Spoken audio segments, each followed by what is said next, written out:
క్రీస్తు పూజలో పాల్గొన పాప క్షమాపణ వేడెదము.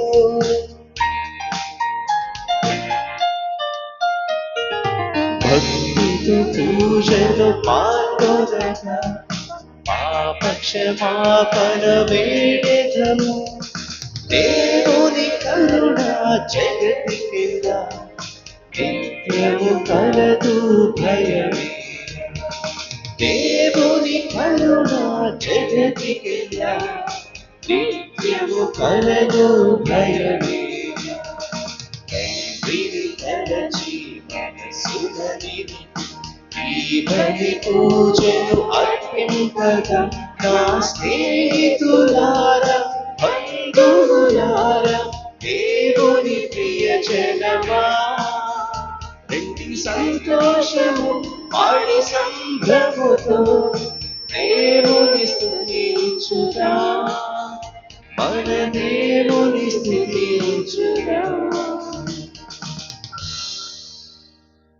ప్రియ సహోదరి సహోదరులారా, ఈ పూజా బలిలో పాల్గొంటూ ప్రత్యేక తలంపు కోసమై ప్రార్థించమని వేడుకున్నవారు పొనుగుమాడి జోజమ్మ గారి యొక్క తలంపు కోసమై ఈ పూజా బలి సమర్పించబడుతుంది. అట్లాగే మరణించినటువంటి ఏపూరి ఉదయ్ భాస్కర్ ఆయన యొక్క 7వ వర్ధంతి సందర్భముగా ఆయన ఆత్మ కోసమై ఈ పూజా బలి సమర్పించేవారు వారి భార్య అయినటువంటి కమల మరియు వారి యొక్క కుమార్తెలు శ్రీనిజ, మధు. అట్లాగే ఈ తలంపులతో పాటు మన తలంపులు కూడా జోడించి ఈ పూజా బలిలో పాల్గొందము. పితా పుత్ర పవిత్ర ఆత్మనామమున మన ప్రభువగు యేసుక్రీస్తు కృప, సర్వేశ్వరుని ప్రేమ, పవిత్ర ఆత్మ సహవాసము మీ అందరితో ఉండునుగాక. ప్రియ సహోదరి సహోదరులారా, మనము బలహీనముగా ఉన్నప్పుడే దేవుడు మన కోసమై తన కుమారుని సమర్పించి ఆయనను మన పాప పరిహారం కోసమై అట్లాగే ఆయనతో సఖ్యత పడటానికి గాను ఆయన ఆ విధముగా ఆమోదించాడు, ప్రణాళిక వేశాడు బలహీనులుగా ఉన్నప్పుడే. అట్లాగే బలహీన పరిస్థితుల్లోనే క్రీస్తు భగవంతుడు ఈనాడు సువిశేషములో సమరియా స్త్రీతో ఆయన సంభాషిస్తూ ఉన్నాడు. బలహీనమైన పరిస్థితి అంటే దాహము కొన్నాడు, నాకు త్రాగటానికి నీరు ఇవ్వు అని చెప్పేసి అన్నాడు. బలహీనమైన పరిస్థితిలో ఆయన బలహీనముగా ఉన్నటువంటి సమరియా స్త్రీతో సంభాషిస్తూ ఉన్నాడు. ఈ విధంగా మనము ఈయన 2వ పట్టణములో ఇదే బలహీనంగా ఉన్నప్పుడే దేవుడు మనల్ని రక్షించాడు.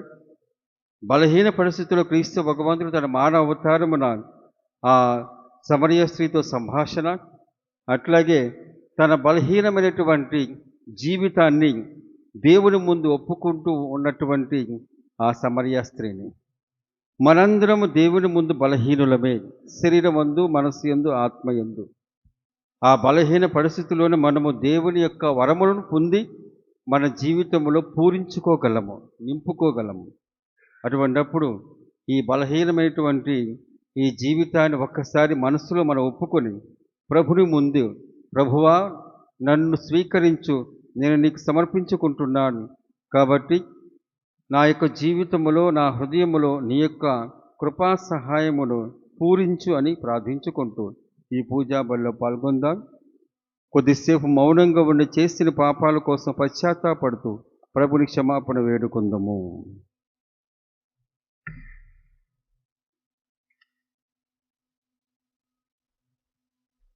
సర్వశక్తి గల ప్రభువైన ఓ సర్వేశ్వర, నీవు ఆత్మ శరీరముల జీవమునకు మూలాధారము. మా ప్రార్థనను ఆలకించి ఈ నీటిని ఆశీర్వదింపుము. మా పాపక్షమకు, రోగ నివారణకు, పిశాచుల శక్తిని పారద్రోలుటకు, రక్షణదాయకమైన నీ శక్తిని పొందుటకు మేము ఈ నీటిని భక్తితో ఉపయోగించున్నాము.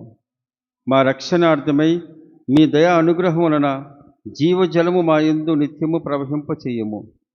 ఈ విధమున మీరు నిర్మల హృదయముతో నిన్ను చేరి ఆత్మ శరీరముల అపాయము నుండి తప్పించుకొందుముగాక. మా ప్రభువైన క్రీస్తు ద్వారా ఈ మనవి చేయుచున్నాము. సర్వశక్తి గల ఓ సర్వేశ్వర, నీటి నిస్సారమును పోగొట్టుటకు ఉప్పును నీటిలో కలుపమని ఎలీషా ప్రవక్త ద్వారా ఆజ్ఞాపించితిరి.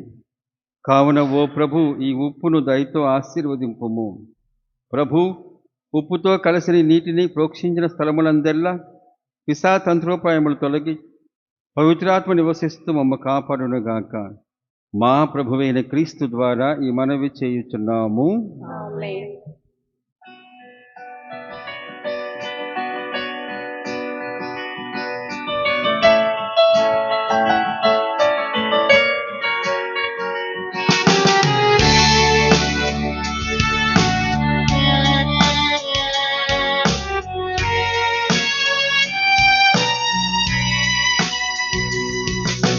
కన్నీరు కాచి మన్నింపుతో సన్నిధి నిలచితివేమా, శరణము నీవేనా.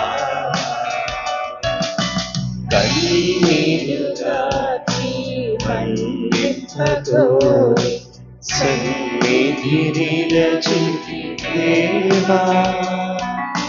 శరణము నీవేనా.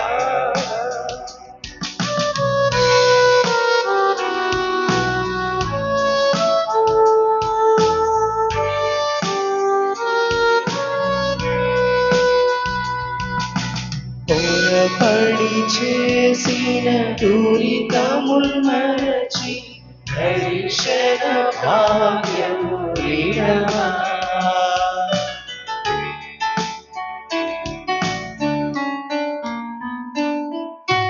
పొరపడి చేసిన దురితముల్ మరచి దర్శన భాగ్యము విడవా.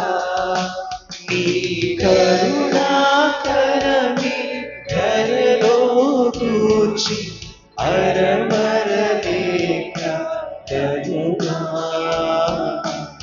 అరమరలేక కరుణా. కన్నీరు కాచి మన్నింపుతో సన్నిధి నిలచితివేమా, శరణము నీవేనా. శరణము నీవేనా. శరణము నీవేనా. సర్వశక్తి గల సర్వేశ్వరుడు మనకి దయచూపి మన పాపమును మన్నించి మన నిత్య జీవితమునకు చేర్చునుగాక. ఆమేన్. ప్రభువా దయచూపుము. ప్రభువా దయచూపుము. క్రీస్తువా దయచూపుము. క్రీస్తువా దయచూపుము. ప్రభువా దయచూపుము. ప్రభువా దయచూపుము. ప్రార్థించుదము. ఓ సర్వేశ్వర, నీవు దయానిధివి, మంచితనమునకు నివాస స్థానము నీవే. నీ ఉపవాసము, ప్రార్థన, ధనధర్మములను మా పాప నివారణకు సాధనములుగా సూచించితివి. మనస్సాక్షి వేదనకే గురి అయి దీనస్థితియందు మమ్ము కరుణతో చూడుము. పాప భారము క్రింద పడి ఉన్న మమ్ము జాలితో పైకి లేవనెత్తుము. నీతోనూ పవిత్రాత్మతోనూ కలిసి యుగ యుగములు జీవించు పాలించు మా ప్రభువైన క్రీస్తు ద్వారా ఈ మనవి చేయుచున్నాము. ఆమేన్.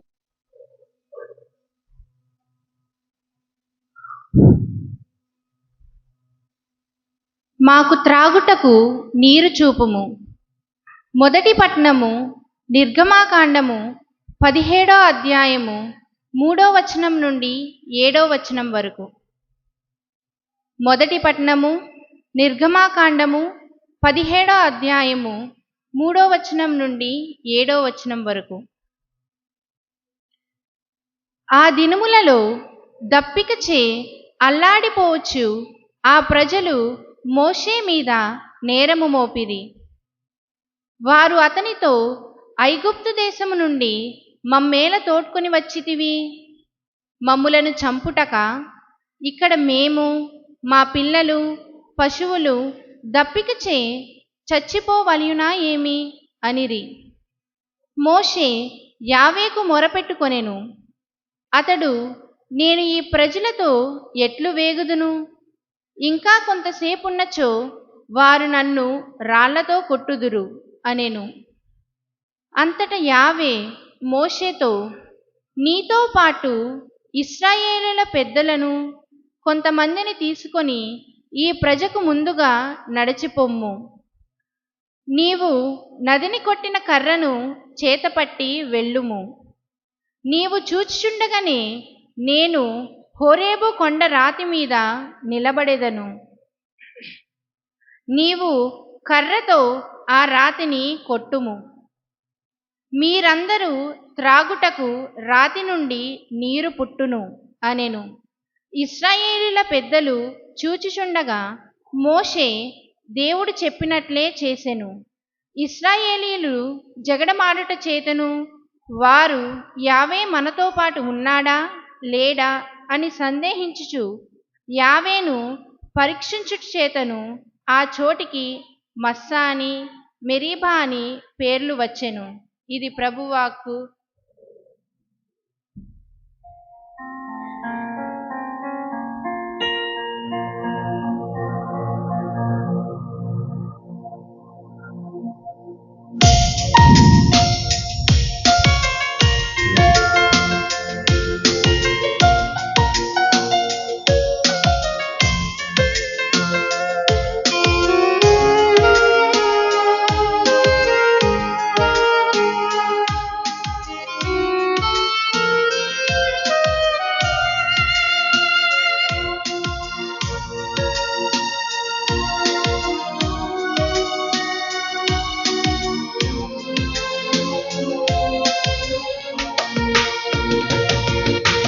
ఓ యేసుదేవా నా ప్రాణదాత కరుణ చూపగరా. నీ ప్రేమ తీరం కనలేని నాకు వెలుగు పంచగరా. ఎండమావి దారిలోన నడక సాగేలా యేసుదేవా నా ప్రాణదాత కరుణ చూపగరా. నీ ప్రేమ తీరం కనలేని నాకు వెలుగు పంచగరా. ఎండమావి దారిలోన నడక సాగేలా. ఓ యేసుదేవా నా ప్రాణదాత కరుణ చూపగరా.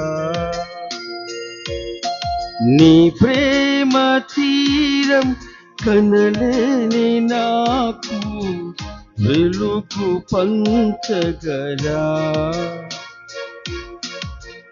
ఎండమావి దారిలోన నడక సాగేలా. ఓ యేసుదేవా నా ప్రాణదాత కరుణ చూపగరా. నీ ప్రేమ తీరం కనలేని నాకు వెలుగు పంచగరా. ఎండమావి దారిలోన నడక సాగేలా. ఓ యేసుదేవా నా ప్రాణదాత కరుణ చూపగరా.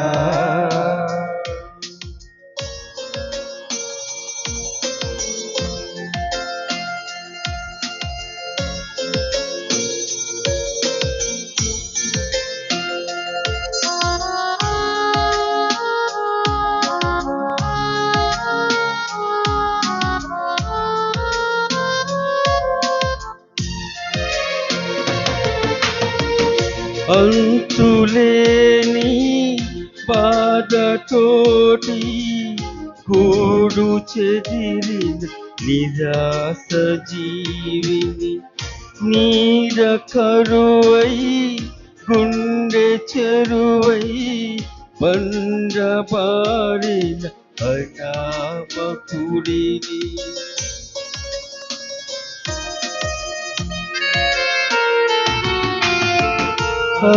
అంతులేని బాధతోటి గూడు చెదిరిన నిరాశ జీవి నీడ కరువై గుండె చెరువై బండబారిన నామకుడిని భారమైన జీవితాన దారి చూపేవా భారమైన జీవితాన దారి చూపేవా ఓ యేసుదేవా నా ప్రాణదాత కరుణ చూపగరా నీ ప్రేమ తీరం కనలేని నాకు వెలుగు పంచగరా ఎండమావి దారిలోన నడక సాగేనా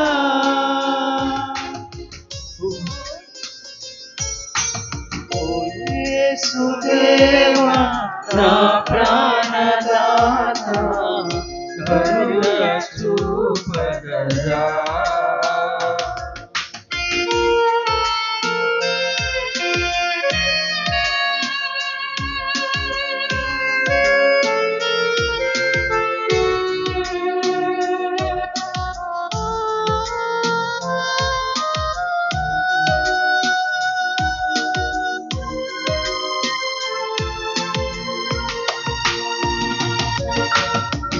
పాప జ్వాల రకులు వేళ బ్రతుకు నేడు విషాదమాయే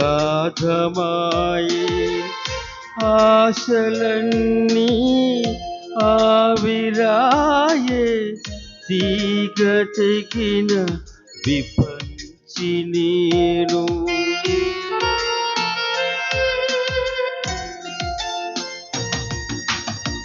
పాప జ్వాల రగులు వేళ బ్రతుకు నేడు విషాదమాయే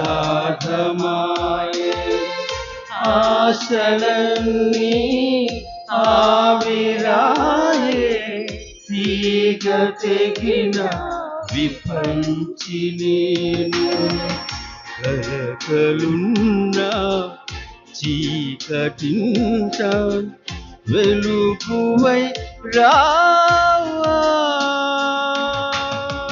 కలకలున్నా చీకటింట మమతవై రావా కలకలున్నా చీకటింట మమతవై రావా కలకలున్నా చీకటింట మమతవై రావా ఓ యేసుదేవా నా ప్రాణదాత కరుణ చూపగరా నీ ప్రేమ తీరం కనలేని నాకు వెలుగు పంచగరా ఎండమావి దానిలోన నడక సాగేనా ఓ యేసుదేవా నా ప్రాణదాత కరుణ పగరా నీ ప్రేమ తీరం కనలేని నాకు వెలుగు పంచగరా ఎండమావి దారిలోన నడక సాగేనా.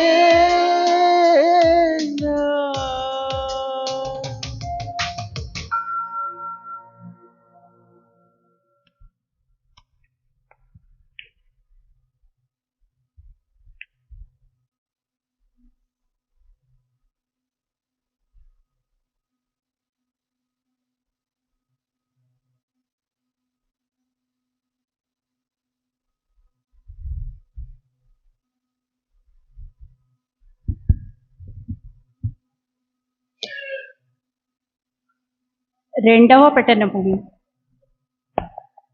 దేవుడు మనకొసగిన పవిత్రాత్మ ద్వారా తన ప్రేమతో మన హృదయములను నింపెను. పునీత పౌలు రోమా పౌరులకు వ్రాసిన లేఖ 5వ అధ్యాయము 1-2 వచనములు మరియు 5-8 వచనములు. సహోదరులారా, విశ్వాసము వలన మనము ఇప్పుడు నీతిమంతులముగా చేయబడుటచే మన ప్రభువగు యేసుక్రీస్తు ద్వారా దేవునితో సమాధానపడితిమి. ఈనాడు మనకు నిలయమై ఉన్న ఈ దైవ అనుగ్రహమునకు ఆయనయే విశ్వాసము ద్వారా మనలను తీసుకొని వచ్చెను. కనుక దేవుని మహిమలో పాలు పంచుకొను ఆశతో మనము ఆనందించుచున్నాము. ఈ నిరీక్షణ మనకు నిరాశను కలిగింపదు. ఏలయనా దేవుడు మనకొసగిన పవిత్రాత్మ ద్వారా తన ప్రేమతో మన హృదయములను నింపెను. మనము బలహీనముగా ఉన్నప్పుడే నిర్ణీత కాలమున దైవహీనుల కొరకై క్రీస్తు మరణించెను. ఎందువలన నీతిమంతుని కొరకు కూడా ప్రాణములను ఇచ్చుట అంత సులభం కాదు. బహుశా సత్పురుషుని కొరకై ఒకడు తన ప్రాణములను ఇచ్చుటకై సిద్ధపడునేమో, కానీ మనము పాపాత్ములమై ఉన్నప్పుడే క్రీస్తు మన కొరకై మరణించెను గదా. ఇట్లు దేవుడు మనపై తనకు ఉన్న ప్రేమను చూపుచున్నాడు. ఇది ప్రభువు వాక్కు. సువిశేషమునకు ముందు వచనము. దేవా, వాస్తవముగా నీవు లోకరక్షకుడువని మాకు తెలియను. నేను మరలా దప్పిక గొనకుండునట్లు నాకు జీవజలమును ఇమ్ము.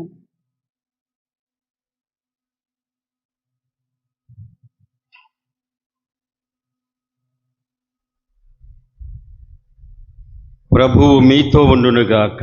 మీ ఆత్మతో ఉండునుగాక. పునీత యోహాను రాసిన పవిత్ర సువిశేషములోని భాగము. ప్రభువా, మీకే మహిమ కలుగునుగాక. 4వ అధ్యాయము. యోహాను శుభవార్త 4వ అధ్యాయము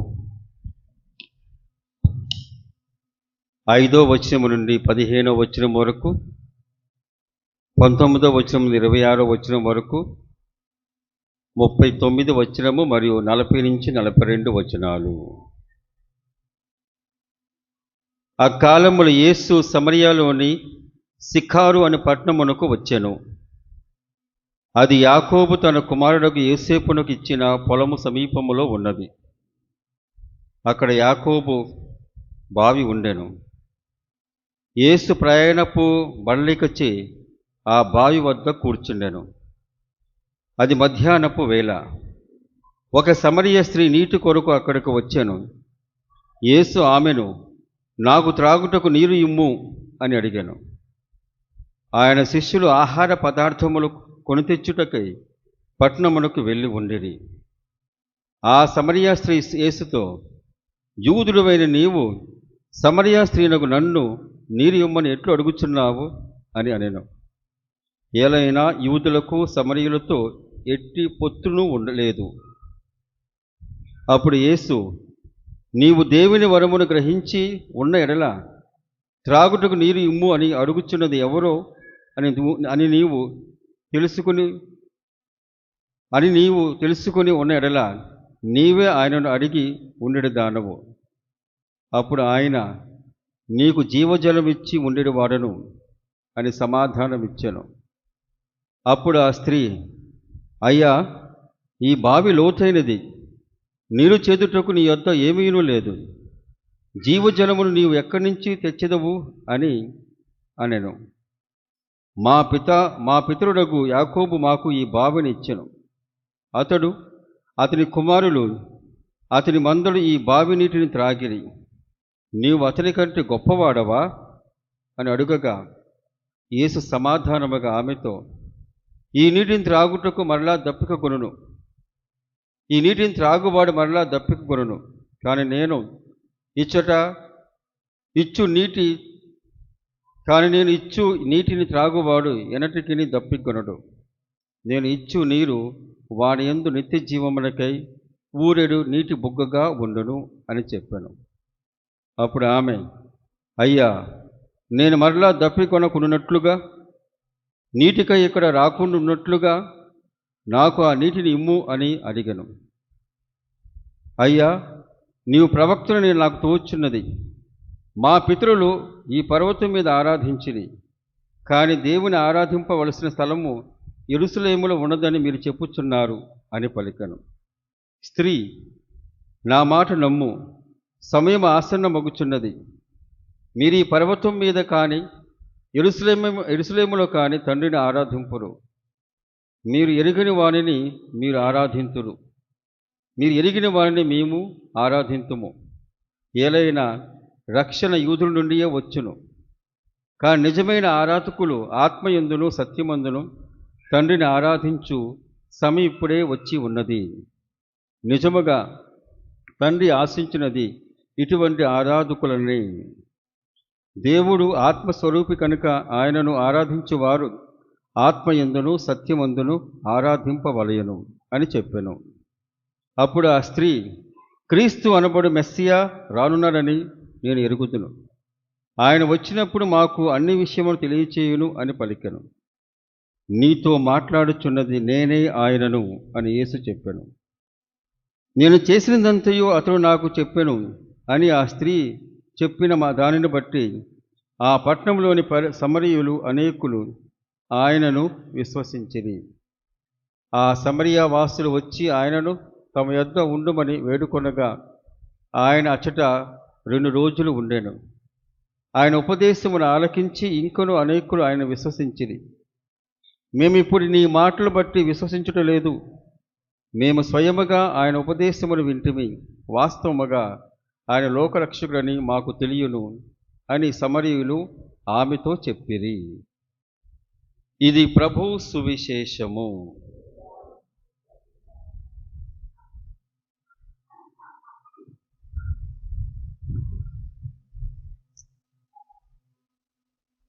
ప్రియ సహోదరి సహోదరులారా,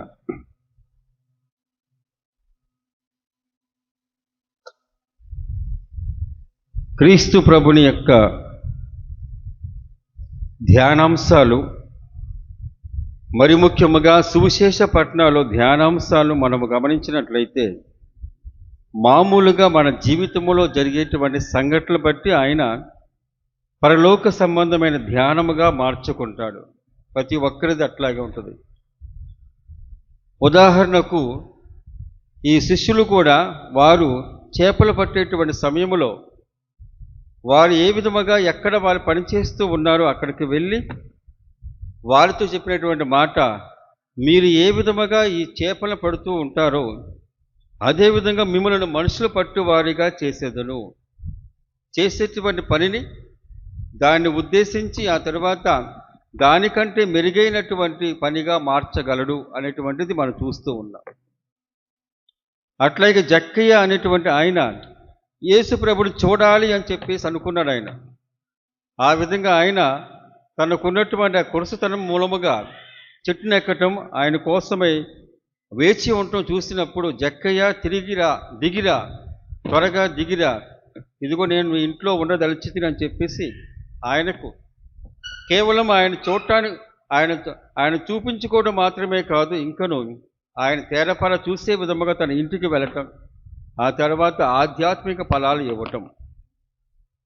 మనందరం ఈ పూజా బలికి వచ్చినప్పుడు మనము శరీరముతోనూ మనసుతోనూ ఆత్మతోనూ వచ్చాం. మనము ఈ దేవాలయంకి రావటానికి గాను మనం ముందుగా ఏం చేస్తూ ఉంటాం? శరీరాన్ని ఉపయోగిస్తూ ఉంటాం. ముందుగా మనసులో అనుకుంటూ ఉంటాం, ఆ తర్వాత కాళ్ళతో మనం ప్రారంభిస్తూ ఉంటాం అడుగుల్ని, ఆ తర్వాత చేతులు జోడించి ఇక్కడ ఈ ప్రార్థనలో లేక పూజా బలిలో పాల్గొంటూ ఉంటాం. ఇవన్నీ శారీరక చేష్టలు లేకపోతే శారీరక క్రియలు. కానీ అంతటితోనే మనం సరిపెట్టుకుంటున్నామా? కాదు. ఈ శారీరక చేష్టలు లేకపోతే క్రియల ద్వారా, మంచి క్రియల ద్వారా మనం ఏం చేస్తూ ఉంటాం? దేవుని ఆధ్యాత్మిక జీవితము కోసమై మనము ప్రార్థిస్తూ ఉంటాం. కాబట్టి శరీరాన్ని పెట్టుబడిగా పెట్టి మనం ఈ ఆధ్యాత్మిక శక్తిని పొందటానికి ఆశిస్తూ ఉంటాం. ఈనాడు సువిశేష పట్టణము కానీ రానున్నటువంటి వచ్చే వారము మన గుడ్డివానికి వృత్తాంతం వింటాం. ఆ తర్వాత వచ్చేటువంటి వారములో ఈ లాజరు యొక్క మరణము, ఆ తర్వాత ఆయన తిరిగి రావటం చూస్తూ ఉంటాం. ఈ విధంగా మనం చూస్తూ ఉన్నప్పుడు మామూలుగా తమ యొక్క జీవితంలో జరిగే సంఘటనలను బట్టి క్రీస్తు భగవంతుడు ఆధ్యాత్మిక శక్తిగా మారుస్తూ ఉంటాడు. అది కేవలం ఆయన ఉండటం మాత్రమే కాకుండా, ఆయన వాక్యం మాత్రమే కాకుండా, ఆయన ఉండటం మూలముగా వాక్యం మూలముగా స్పందించేటువంటి వ్యక్తి మూలముగా జరుగుతూ ఉంటుంది. అంతేగాని కేవలం దేవుని యొక్క వాక్యం మాత్రమే కాదు, ఆ వాక్యాన్ని విని స్పందించే ఉదమగా ఉన్నటువంటి ఆ వ్యక్తిని బట్టి ఉంటుంది. అది మనం ఈనాటి సువిశేషములో చూస్తూ ఉన్నాం. ఈనాటి సువిశేషములో యేసు ప్రభువు ఒక సమరియా స్త్రీతో సంభాషిస్తూ ఉంటాడు. పెద్ద సంభాషణ. ఇంత సంభాషణ దేవుడు ఎప్పుడు చేయలేదు, అని క్రీస్తు భగవంతుడు ఎప్పుడు చేయలేదు. ఆయన మాత్రమే చేస్తూ ఉన్నాడు, ఆయన మాత్రమే. కాబట్టి ఇక్కడ ఎప్పుడైతే ఈ శిష్యులు భోజనం కోసం వెళ్ళిపోయారో అప్పుడు ఆయన ఈ సమరియా స్త్రీకి తారసపడటం, ఆ తర్వాత సంభాషించడం చూస్తూ ఉన్నాం. ఈ సమరియా స్త్రీ యొక్క వృత్తాంతం తెలుసుకునే దానికంటే ముందుగా ఆమె ఏ సమయంలో అక్కడికి వచ్చింది? 6వ వచనము, యోహాను శుభవార్త 4వ అధ్యాయం 6వ వచనము. అక్కడ యాకోబు బావి ఉండెను. యేసు ప్రయాణపు బడలికచే ఆ బావి వద్ద కూర్చుండెను. అది మధ్యాహ్నపు వేళ. మధ్యాహ్నం అవగానే మనకి దాహం వేస్తూ ఉంటుంది. కాబట్టి ఇక్కడ యాకోబు బావి దగ్గర కూర్చున్నాడు. ఎవరి కోసం వేచి ఉన్నాడు ఆయన? ఒక స్త్రీ కోసం. మరి మనం యోహాను గారి సువార్తను మనము చదువుకునేటప్పుడు ప్రతి మాట అవసరమే. అది మధ్యాహ్నపు వేళ, ఉదయం వేళ లేకపోతే సాయంత్రం వేళ అనేటువంటిది ఆయన చక్కగా ప్రస్తావిస్తూ ఉంటాడు. ప్రాతకాల వేళ. కొంతమంది స్త్రీలు యేసు సమాధి వైపుకు ప్రయాణమైపోయిరి. ఇదిగో ఇది మధ్యాహ్నం వేళ యేసు ప్రభు దాహంగా ఉన్నాడు. ఆ తర్వాత ఆ మధ్యాహ్నం వేళ ఏమవుతుందో చూడండి, 7వ వచనము. ఒక సమరయ స్త్రీ నీటి కొరకు అక్కడకు వచ్చెను. చాలు, తర్వాత చదువు. ఒక సమరయ స్త్రీ నీటి కొరకు అక్కడికి వచ్చాను. అది మధ్యాహ్నపు వేళ. కాబట్టి మామూలుగా ఎవరైనా నీరు ఎప్పుడు పట్టుకుంటూ ఉంటారు?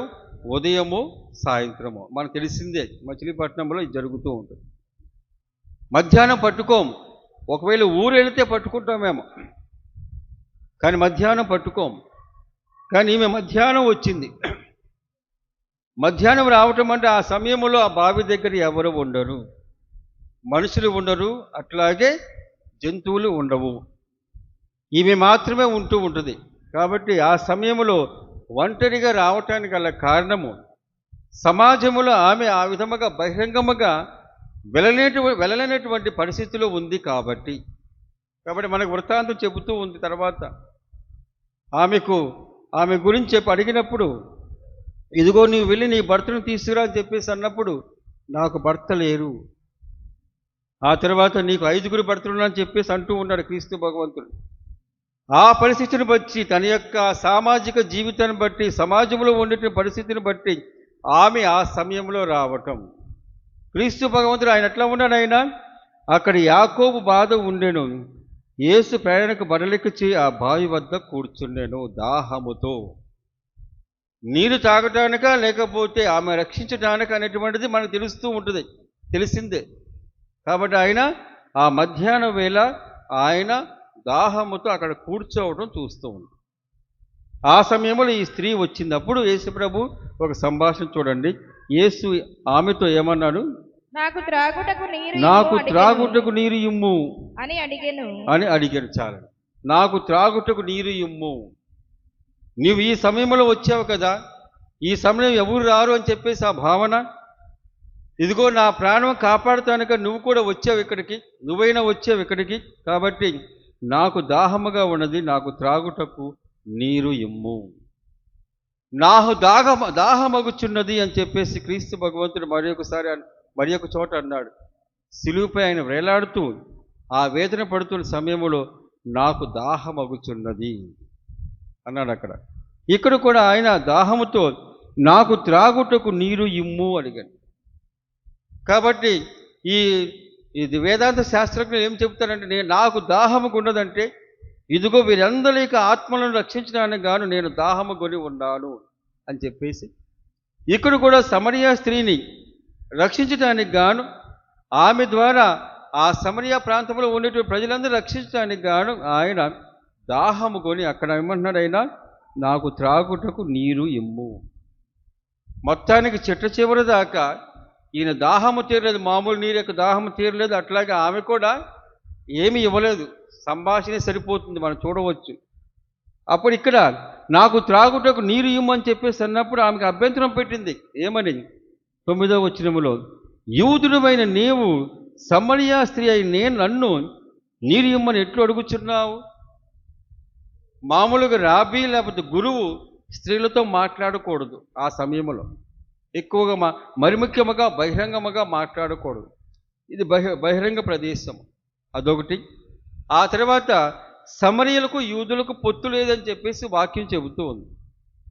ఈ సమరియలు యూదులు ఒకప్పుడు యూదులే, కాకపోతే అసిరియా బబిలోనియా దేశము ఈ విధముగా వారిని పరిపాలించినప్పుడు వారి సాంప్రదాయము అట్లాగే వారిని పెళ్లి చేసుకోవటం ఒక సంకర జాతిగా పరిగణింపబడి వీరిని ఏం చేశారు? వీరిని అంటరాని వారిగా వదిలేశారు యూదులందరూ. అందుకని ఏమంటుంది ఇక్కడ, ఇదిగో యూదులమైన నీవు సమరియా స్త్రీలకు నన్ను నీరు ఇమ్మని ఎట్లా అడుగుతున్నావు? మేము ఇవ్వకూడదు కదా, మీతో మాట్లాడకూడదు కదా, మీరు కూడా యెరూషలేము దేవాలయానికి ఇటే వెళ్ళాలి, సమరియా మీదుగా. మీరేం చేస్తూ ఉంటారు? చుట్టూ వెళ్తూ ఉంటారు, మా ప్రాంతంలో వెళ్లకుండా వెళుతూ ఉంటారు. ఎందుకంటే మేము అంటరాని వారం లేకపోతే వెలివేయబడిన వారం అని చెప్పేసి ప్రభుని ఆ విధముగా ఆమెను ప్రశ్న వేస్తూ ఉంటుంది. అందుకని ప్రభువు కూడా ఎవరు నేను అడుగుతున్నా అని చెప్పేసి నీకు తెలిసినట్లయితే త్రాగుటకు నీరు ఇవ్వమని చెప్పేసి అన్నప్పుడు నీవు తప్పనిసరిగా వింటావు, తప్పనిసరిగా ఇస్తావు అని చెప్పేసి ప్రభు అంటూ ఉన్నాడు. ఇది సంభాషణ. కాబట్టి ఎప్పుడైతే ఆ విధంగా చెప్పాడో ఆమె కూడా అంటూ ఉంది, నీ దగ్గర ఏమీ లేదు కదా, ఎలా తాగుతావు అని చెప్పేసి. అప్పుడు ఆయన అంటాడు, ఇదిగో నేను ఇచ్చేటువంటి నీరు నీవు తాగినట్లయితే ఎప్పటికీ దప్పిక గొనవు అని చెప్పేసి అన్నా. ఎప్పటికీ దప్పిక గొనవు, నా జలము జీవజలం అని చెప్పేసి అన్నా. ఈమె మధ్యాహ్న వేళ వస్తూ ఉంది, బహిరంగముగా ఆమె బయటకు తిరగలేదు. ఆ సమయంలో ఈమెకు ఆశ పుడుతూ ఉంది. అయ్యా నువ్వు ఇస్తా అన్నావు కదా, నేను ఇచ్చేటువంటి నీరు నువ్వు తాగినట్లయితే మరి ఒక్కసారి నీవు దప్పిక కొనవు అని చెప్పేసి అన్నావు. నాకు అది కావాలి, నేను ఇక్కడ రాలేకపోతూ ఉన్నాను, మనుషుల యొక్క పోకడా, మనుషుల యొక్క మాటలు, సూటిపోటు మాటలు నేను పడలేకపోతూ ఉన్నాను, నాకు దయచేయి అని చెప్పేసి అంటుంది. అది చూస్తున్నాం 13వ వచనము. యేసు సమాధానముగా ఆమెతో ఈ విధంగా అన్నాడు, ఈ నీటిని త్రాగువాడు ఈ నీటిని త్రాగువాడు మరలా దప్పిక కొనును, మరలా దప్పికొనును, కానీ నేను ఇచ్చు నీటిని త్రాగువాడు నేను ఇచ్చు నీటిని త్రాగువాడు ఎన్నటికి దప్పికొనడు. నేను ఇచ్చు నీరు వాని యందు నిత్య జీవమునకై ఊరేటి నీటి బుగ్గగా ఉండును అని చెప్పాను. ఈ విధంగా చెప్పాడు. క్రీస్తు భగవంతుడు ఒక అంతస్తుకు పైకి వెళ్ళాడు. ఈమె స్త్రీ బహిరంగముగా ఉండలేదు, రాలేదు. కాబట్టి ఈమె నీటి కోసం వచ్చింది, ఒక కడవను తీసుకొచ్చింది. ఆ తర్వాత అక్కడ ఉన్నటువంటి దానితో ఆమె చేదుకుని ఆ తర్వాత వెళ్ళటానికి చూస్తూ ఉంది. ప్రభు మొట్టమొదటిగా ఏమడిగాడు? ఇదిగో నీరు ఇమ్మని చెప్పేసి అన్నాడు. ఆ తర్వాత మరొక అంతస్తుకు వెళుతూ ఉన్నాడు. నేను ఇచ్చేటువంటి నీరు నీవు గనక త్రాగినట్లయితే ఎప్పటికీ దప్పిక కొనవు. ఒక అంతస్తుకు వెళ్ళిపోయాడు ఆయన. అది జీవజలం. ఆయన ఇచ్చేటువంటి ఒక జీవజలము, అట్లాగే మహత్తరమైన జీవజలము, నీటి బుగ్గగా మారేటువంటి జీవజలము. మనం ఈనాటి మొదటి పట్టణంలో కూడా మనం చూసాం. ఇది సంఖ్యాకాండము 17వ అధ్యాయంలో చూసాం. ఈ ఎడారి ప్రాంతంలో సంచరించేటువంటి యూదులకు మోషే యొక్క నాయకత్వంలో వారు ఆ విధంగా తిరుగుతూ ఉంటే వారికి దాహం వేసింది. ఎడారి అనగానే మనందరినీ బట్టబయలు చేస్తూ ఉంటుంది. ఎడారిలో కేవలం మన పాపములు మాత్రమే కాకుండా అనగా ఒక ధ్యానపూర్వకంగా ఉన్నప్పుడు కేవలం పాపం మాత్రమే కాకుండా మన యొక్క అసలైనటువంటి జీవిత రహస్యాలు, ఎప్పుడైతే వీళ్ళు ఎడారిలో దాహము కొన్నారో, ఎప్పుడైతే వీళ్ళు ఎడారిలో ఆకలి కొన్నారో, వారి యొక్క జీవితము, వారి యొక్క అసలైనటువంటి మనస్తత్వం బయటపడింది. అంతే కదా. మనము కూడా ఎక్కడైనా ఆకలి వేసినప్పుడు మనం ఆకలి కనుక తట్టుకోలేకపోతే ఏం చేస్తూ ఉంటాం? ఎడాపడగా మాట్లాడిస్తూ ఉంటాం. అది మామూలుగా జరిగేటువంటిది. ఆకలి కొనినా, నిద్ర లేకపోయినా, దాహము కొన్నా, లేకపోతే ఏదైనా సరే మనకిష్టమైనటువంటి ప్రదేశములో లేకపోతే కనుక మనం చిరాక పడుతూ ఉంటాం. దాని గురించి ఎక్కువగా మన ఏంటో, మన మనస్తత్వం ఏంటో మన బయలుపరిచే విధముగా ఉంటూ ఉంటాం. కాబట్టి ఇక్కడ కూడా ఎప్పుడైతే వారికి ఈ దాహం వేసిందో, నీరు లేదో, అప్పుడు అంటున్నాడు చూడండి 3వ వచనము, నిర్గమాకాండము 17వ అధ్యాయం 3వ వచనము. దప్పికచే అల్లాడిపోవచ్చు ఆ ప్రజలు మోషే మీద నేరము మోపిరి. వారు అతనితో ఐగుప్తు దేశము నుండి మమ్మేల తోడుకొని వచ్చితివి, మమ్ములను చంపుటక ఇక్కడ మేమును మా పిల్లలను పశువులు దప్పికచే ఏమి అని చెప్పేసి అంటున్నాడు. మేమందరం చనిపోవాలా, ఈ విధంగా చచ్చిపోవాలా అని చెప్పేసి అంటూ ఉన్నారు. కాబట్టి అక్కడ వారు అప్పటికే ఎర్ర సముద్రమును దాటేరాళ్ళు, గొప్ప అద్భుతం చేశారు. అట్లాగే దేవుడు అనేక విధాలుగా వారికి కావలసినటువంటి గొప్ప అద్భుతాలు చేస్తూ ఉన్నాడు. ఎప్పుడైతే వీరు దాహము కొన్నారో, ఆ దాహములో ఉన్నప్పుడు వాళ్ళు ఏం చేస్తున్నారు? మొత్తానికి దేవుడితో పాటు మోషేను కూడా తిడుతూ ఉన్నారు. మమ్మల్ని అక్కడే విడిచిపెట్టవచ్చు కదా, బానిసలుగా మేము బాగా బతికాం, అక్కడ మాకు ఇచ్చినటువంటి స్వేచ్ఛను ఇస్తూ ఉన్నాం, కానీ తినటానికి తిండి లేదు, అది అట్లాగే దాహముకు ఉన్నప్పుడు నీరు లేవు, ఈ విధంగా మమ్మల్ని ఎందుకు తీసుకువచ్చా అని చెప్పేసి వారిని అనగా మోషేను ఆ తర్వాత యావే ప్రభువును నిందిస్తూ ఉన్నారు. కాబట్టి అంతకు ముందే మోషే కూడా విసుక్కుంటూ ఉంటాడు, ఏంటిది దేవ, ఏంటిది ఈ ప్రజలు అర్థం చేసుకోవటం చెప్పేసి అన్నాడు. ఆ ప్రజలే అంటూ ఉన్నారు, మమ్మల్ని ఎందుకు తోడుకొని వచ్చావు? అక్కడే మేము బానిసలుగా బాగున్నాంగా, ఇక్కడ స్వేచ్ఛ ఉంది కానీ వసతులు లేవు అని చెప్పేసి ఆ భావన. బానిసలుగానే బాగుందని చెప్పేసి అంటున్నారు. ఎప్పుడైతే వారికి స్వేచ్ఛ వచ్చిందో, ఎప్పుడైతే వారికి ఇంకా స్వయంగా జీవించేటువంటి భాగ్యం వచ్చిందో, దాని యొక్క గొప్పతనాన్ని తెలుసుకోకుండా ఈ దాహము కోసమే, అట్లాగే ఇటువంటి ఆహారం కోసమే వారి ప్రాకులు ఆడుతూ ఉన్నారు. అది వారి అంతస్తు. అక్కడ కేవలం శారీరక దాహము, శారీరక ఆకలి గురించి వారు ఆలోచిస్తూ ఉన్నారు. యేసు ప్రభు మరొక అంతస్తుకు వెళ్ళిపోయిన ఆయన అంటున్నాడు, ఇక్కడ తాగేటువంటి నీరు మూలముగా నువ్వు దప్పికొంటావు మరొకసారి. రేపటి రోజున మధ్యాహ్నం ఎవరు లేనటువంటి సమయంలో నువ్వు రావాలి. కానీ నేనిచ్చేటువంటి నీరు జలము ఎట్లాంటిది? ఎప్పటికీ దప్పిక కొనవు, అది నీలో నీటి బుగ్గగా ఉండును అని చెప్పేసాను. మనం అనేక విధాలుగా దాహముగా ఉంటాం, అనేక విధాలుగా. ఎటువంటి దాహము? ప్రేమ కోసమై దాహముగా ఉంటూ ఉంటాం. నేనైనా మీరు ఎవరైనా సరే. తల్లి ప్రేమ చూపిస్తూ ఉంటుంది, ఇంకా ఇంకా కావాలి రోజువారీగా. చిన్నపిల్లలు ఇంట్లో కనుక 2 పిల్లలు ఉన్నట్లయితే పెద్ద పిల్ల పెరుగుతూ ఉంటే చిన్నపిల్ల అప్పుడు పుట్టినప్పుడు అక్కడ చిన్నపిల్ల కూడా అంటూ ఉంటుంది, ఆ ప్రేమ మొత్తం నాకే కావాలి, నాకే కావాలి. 1 సంవత్సరం సరిపోతుందా? లేదు, జీవితాంతము కావాలి. ప్రేమకే దాహము కొని ఉంటాము. ఆ తర్వాత ఇంకా సంబంధము కోసమే, అనగా తోబుట్టుబడి సంబంధము లేకపోతే స్నేహ సంబంధం కోసమే దాహము కొని ఉంటాము. ఎటువంటి కొలతతో, ఎటువంటి కొలమానంతో? ఇహలోకపు సంబంధముతో మనం చేస్తూ ఉంటాం. కాబట్టి మనం దాహము కొని ఉంటాం. అట్లాగే తర్వాత మనం కూడా ఒక అంతస్తు కోసమై, లేకపోతే ఒక అధికారము కోసమై, లేకపోతే కెరియర్, ఇదిగో నేను ఈ విధముగా సాధించాలి, ముందుకు వెళ్ళాలి, నేను ఒక చోట సెటిల్గా ఒక ఒక ఒక విధముగా నేను సెటిల్ అవ్వాలి అనే భావనతో దానికోసమే దాహము కొంటూ ఉంటాం. అది నిజమైన దాహం అని చెప్పేసి మనం ఇహలోక కొలమానం ప్రకారం అనుకుంటూ ఉంటాం. కానీ ఆ దాహం తీరుద్దా? తీరదే. ఒక అధికారం వచ్చిన తర్వాత మరొక అధికారం, మరొక అంతస్తు కోసమే మన ప్రాకులాడుతూ ఉంటాం. అట్లాగే ఇదిగో స్నేహ సంబంధము కానీ, ప్రేమ సంబంధములో కానీ ఒక రోజుతో సరిపెట్టుకోము. ఇదిగో ప్రేమికుడు కానీ, లేకపోతే తల్లి కానీ, లేకపోతే స్నేహితుడు కానీ ఒకరోజు మంచి పని చేసిన తర్వాత అయ్యో నీ ప్రేమ ఇటువంటిదని చెప్పేసి అంటూ ఉంటాం. అది పాత పడిపోతూ ఉంటుంది.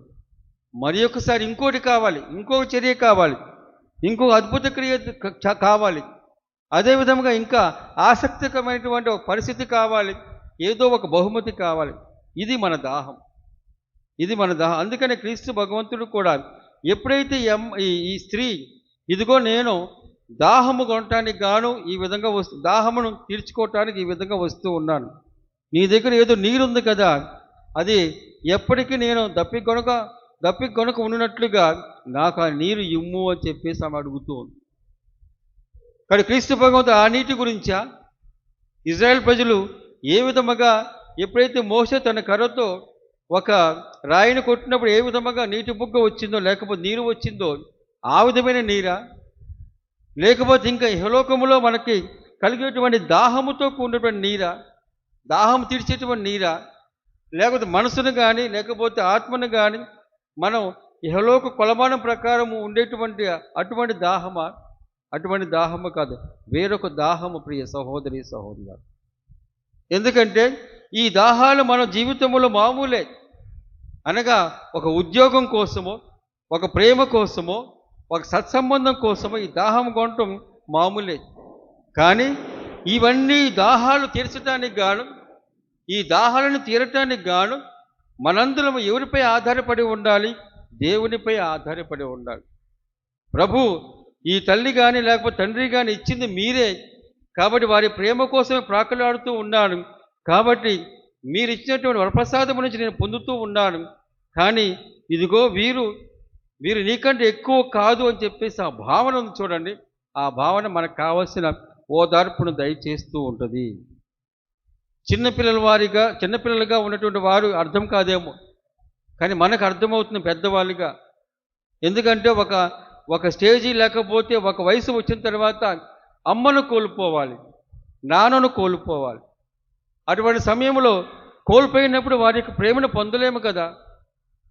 కాబట్టి అమ్మ కానీ నాన్న కానీ దేవునికి సన్నిధిలో ఉంది, లేకపోతే ఉన్నాడు అనేటువంటి భావనతో మనము ఇదిగో దేవా, ఇదిగో వారికంటే వారు మీ యొక్క ప్రసాదమే, లేకపోతే మీ యొక్క కానుకలే, కానీ వారు మీ దగ్గర ఉన్నారు, కానీ నీ ప్రేమ గొప్పది అనేటువంటి ఒక భావం ఇవి మనం తీసుకురావాలి ప్రియ సహోదరి సహోదరులారా.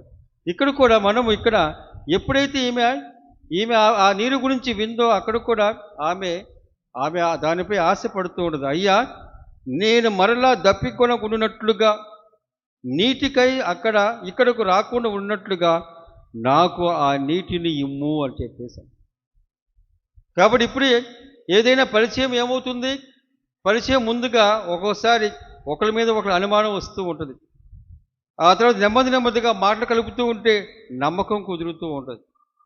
ఆ తర్వాత మాట్లాడే వ్యక్తిలో ఏదో ఒక సబ్స్టెన్స్ కానీ లేకపోతే ఒక విలువైనటువంటి ఏదో ఒక ఉద్దేశం ఉన్నప్పుడు ఇంకా వారిపై ఆధారపడుతూ ఉంటాం. కాబట్టి క్రీస్తు భగవంతుడు ఎప్పుడైతే ఆ నీటిని గురించి చెప్పాడో ఈమె కూడా ఆశ పుట్టింది. కాబట్టి ఆ సమయాన్ని సందర్భాన్ని చక్కగా సమయస్ఫూర్తితో యేసు ప్రభు ఈ విధంగా అడుగుతున్నారు చూడండి. అదే చూస్తున్నాం 16వ వచనము. అప్పుడు యేసు నీవు పోయి నీ భర్తను పిలుచుకొని రమ్ము అని చెప్పేశాను. అప్పుడు దాకా ఆయన మామూలుగా మాట్లాడాడు. ఎప్పటి నుంచి ఆయన తన వ్యక్తిగత జీవితంలో ప్రవేశిస్తూ ఉన్నారు. వ్యక్తిగత జీవితం ఎప్పుడైతే ఆమెకు ఈయనపై నమ్మకం కుదిరిందో, అయ్యా ఆ నీటిని నాకు ఇవ్వు, నేను రాలేకపోతూ ఉన్నాను, అటువంటి నీరు కావాలంటే నీకు ఇదిగో నీవు పోయి నీ భర్తను పిలుచుకొని రమ్ము అని చెప్పేసి వాడు వ్యక్తిగత జీవితాన్ని తాకుతూ ఉంటాడు. మనందరం వచ్చాము, ఈ విధంగా వచ్చాం. ఈ విధంగా వచ్చేసి క్రీస్తు భగవంతుని యొక్క దేవాలయంలో ఉన్నాం. మనందరిని దేవుడు వ్యక్తిగతంగా తాకే విధముగా అంతటి చనువును సంపాదించుకోవాలి ప్రియ సహోదరి సహోదరులు. ఎందుకంటే వ్యక్తిగతంగా తాకినప్పుడే క్రీస్తు భగవంతుని గొప్పతనము, అట్లాగే క్రీస్తు ప్రభుని యొక్క కృపావరములు మనం పొందగలము, లేకపోతే పొందలేం ప్రియ సహోదరి సహోదరులారా. అందుకని ఎప్పుడైతే నీవు పోయి నీ భర్తను పిలుచుకొని రమ్ము అన్నప్పుడు ఆమెకు అప్పుడే యేసు ప్రభునిపై నమ్మకం కుదిరింది. ఎందుకని ఇదిగో ఇక్కడ రాకుండా ఉండటానికి గాను నీరు ఇవ్వటానికి ఈయన ఇస్తాడేమో అనే భావన. ఎప్పుడైతే వ్యక్తిగతంగా తన జీవితంలో ప్రవేశించాడో అప్పుడు ఆమె ఊరకనే ఓపెన్ అయిపోయింది అని చెప్పాల్సిన తోడు. ఆ విధముగా 17వ వచనం ఆమె అందుకు ఆమె నాకు భర్త లేడు అని చెప్పాను. నాకు భర్త లేడు అని నీవు యథార్థముగా చెప్పుదు. నాకు భర్త లేడు. ఎందుకంటే అప్పటికే ఆమెకు ఇదిగో 5గురు భర్తలు ఉన్నారు. ఇప్పుడు ఉన్నటువంటి ఆ వ్యక్తి తన భర్త కాదు అనేటువంటిది తన యొక్క స్థితి. దాని గురించి మనకు అనవసరం. ఇక్కడ కూడా యేసు ప్రభు వ్యక్తిగత జీవితాన్ని ఆయన వ్యక్తిగత జీవితంలో ప్రవేశించినప్పుడు ఆమె తన యొక్క జీవితాన్ని దేవుని ముందు తేడతెల్లము చేసింది. ఈ తేడతెల్లం చేయటం అనేటువంటి పద్ధతి మనం నేర్చుకోవాలి. నాతో సహా ప్రతి ఒక్కరూ దేవుని ముందు స్పష్టముగా ఉండాలి. ప్రభువా నీకే స్తుతి మహిమ, ప్రభువా నన్ను కాపాడని దానికంటే అవి కావాలి మనకి. ప్రభువా నేను పాపాత్ముడు అని చెప్పేసి అనుకుంటూ ప్రభువా నాలో అసూయ ఉన్నది అని ఒప్పుకోవటం, ఇదిగో దేవుని ముందు స్పష్టముగా ఉండటము. ప్రభు నేను ద్వేషిస్తూ ఉన్నాను, అది మనం దేవుని ముందు ఆ విధముగా స్పష్టముగా ఉండగలగాలి. ఈమె ఉండగలిగింది. నీవు పోయి నీ భర్తను పిలుచుకొని రమ్ము అన్నప్పుడు అయ్యా నాకు భర్త లేడు అని చెప్పేసి ఆమె అంటుంది. కాబట్టి దేవుని ముందు తేడతెల్లముగా ఉండటం, స్పష్టంగా ఉండటం అనేటువంటిది అది గొప్ప విధానము. ఆ విధానాన్ని బట్టి దేవుడు పూర్తిగా ప్రవేశిస్తూ ఉంటాడు. మనం ఎప్పుడైతే మనము కపటముగా కానీ లేకపోతే ఉద్దేశపూర్వకంగా కానీ మనం దేవుని ముందు స్పష్టముగా ఉండలేకపోతే ఏమవుతూ ఉంటుంది, అప్పుడు ఆ సమయంలో దేవుడు పరిపూర్ణముగా సంపూర్ణముగా ప్రవేశించడు. ఈమెలో ప్రవేశిస్తానికి గాను ఆమె ఏం చేసింది? ఆమె అయ్యా నాకు భర్త లేడు. ఆమె అబద్ధం చెప్పవచ్చు, లేకపోతే వేరే విధంగా మాట్లాడవచ్చు, కానీ ఆమె నాకు భర్త లేడు. అందుకని ప్రభువు కూడా నీవు యథార్థము చెప్పితివి. దేవుని ముందు మన యథార్థముగా ఉన్నప్పుడు యథార్థ దేవుడు, సత్యానికి నిలయమైన దేవుడు అదే సత్యం బట్టి మనల్ని ప్రవేశపెడుతూ ఉంటాడు, లేకపోతే తన యొక్క కృపా సహాయములో ప్రవేశపెడుతూ ఉంటాడు. ఆ విధంగా మనం చూస్తూ ఉంటాం. అందుకని ఈమె కూడా నీవు పోయి నీ భర్తను తీసుకురమ్మన్నప్పుడు నాకు భర్త లేడు, నీవు యథార్థముగా చెప్పితివి. అది చాలు నాకు. క్రీస్తు భగవంతుడు చెప్పేటువంటి మాట అది చాలు నాకు. అందుకే ఇందాక చెప్పాను పూజ, అందుక ఈ ఉపోద్ఘాతములో కేవలము క్రీస్తు భగవంతుడు మన జీవితంలో రావటం మాత్రమే కాదు, క్రీస్తు భగవంతుని యొక్క వాక్యబలం మాత్రమే కాదు, వ్యక్తిగతముగా మనము కూడా దాంట్లో ఉన్నప్పుడే దేవుడు ప్రవేశించగలడు, లేకపోతే ప్రవేశించలేడు. ఈమె కూడా యేసుప్రభు అక్కడ మెస్సయ్య, లేకపోతే ఆయన క్రీస్తు భగవంతుడిగా ఉన్నాడు అక్కడ. అట్లాగే ఆమె కూడా ఉంది. అట్లాగే యేసుప్రభు ఆమెతో మాట్లాడుతూ ఉన్నాడు దేవుని యొక్క వాక్యము. కానీ ఆమె స్పందించే దాన్ని బట్టి దేవుడు ఆమె జీవితంలో ప్రవేశించగలడు, సమరియా పట్టణంలో కూడా ప్రవేశించగలడు. అది మనం చూస్తూ ఉంటాం. కేవలము రావటం మాత్రమే కాదు, దేవుని వాక్యం వినటం మాత్రమే కాదు, కానీ స్పష్టముగా దేవునికి యథార్థపూర్వకముగా దేవునికి సమర్పించుకోవటం, అది మనం చేయాల్సినటువంటి గొప్పది.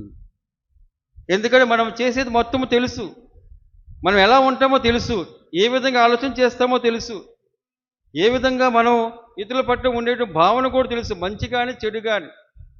కానీ యేసు ప్రభు నీవు ఒప్పుకునేదాకా ఆయన ఏమీ చేయలేడు. అందరి జీవితం అంతే, అందరి జీవితం అంతే. ఎందుకంటే ఈ రోజుల్లో జక్కయ్య బాగా గుర్తొస్తూ ఉన్నాడు. ఆయన కూడా, జక్కయ్య నువ్వు సుంకరివి, నువ్వు చెడ్డవాడి దుర్మార్గుడు అని చెప్పేసి ప్రభు అల్లా.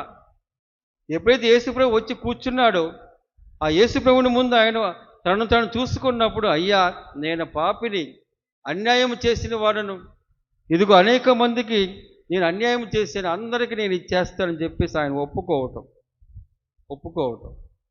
కాబట్టి ప్రియమైన సహోదరి సహోదరులారా, ఈ విధంగా ఆలోచన చేసినప్పుడు నీవు యథార్థముగా చెప్పావు కాబట్టి సత్యానికి ప్రతీకైనటువంటి నేను నీ జీవితంలో ప్రవేశిస్తూ ఉంటాను.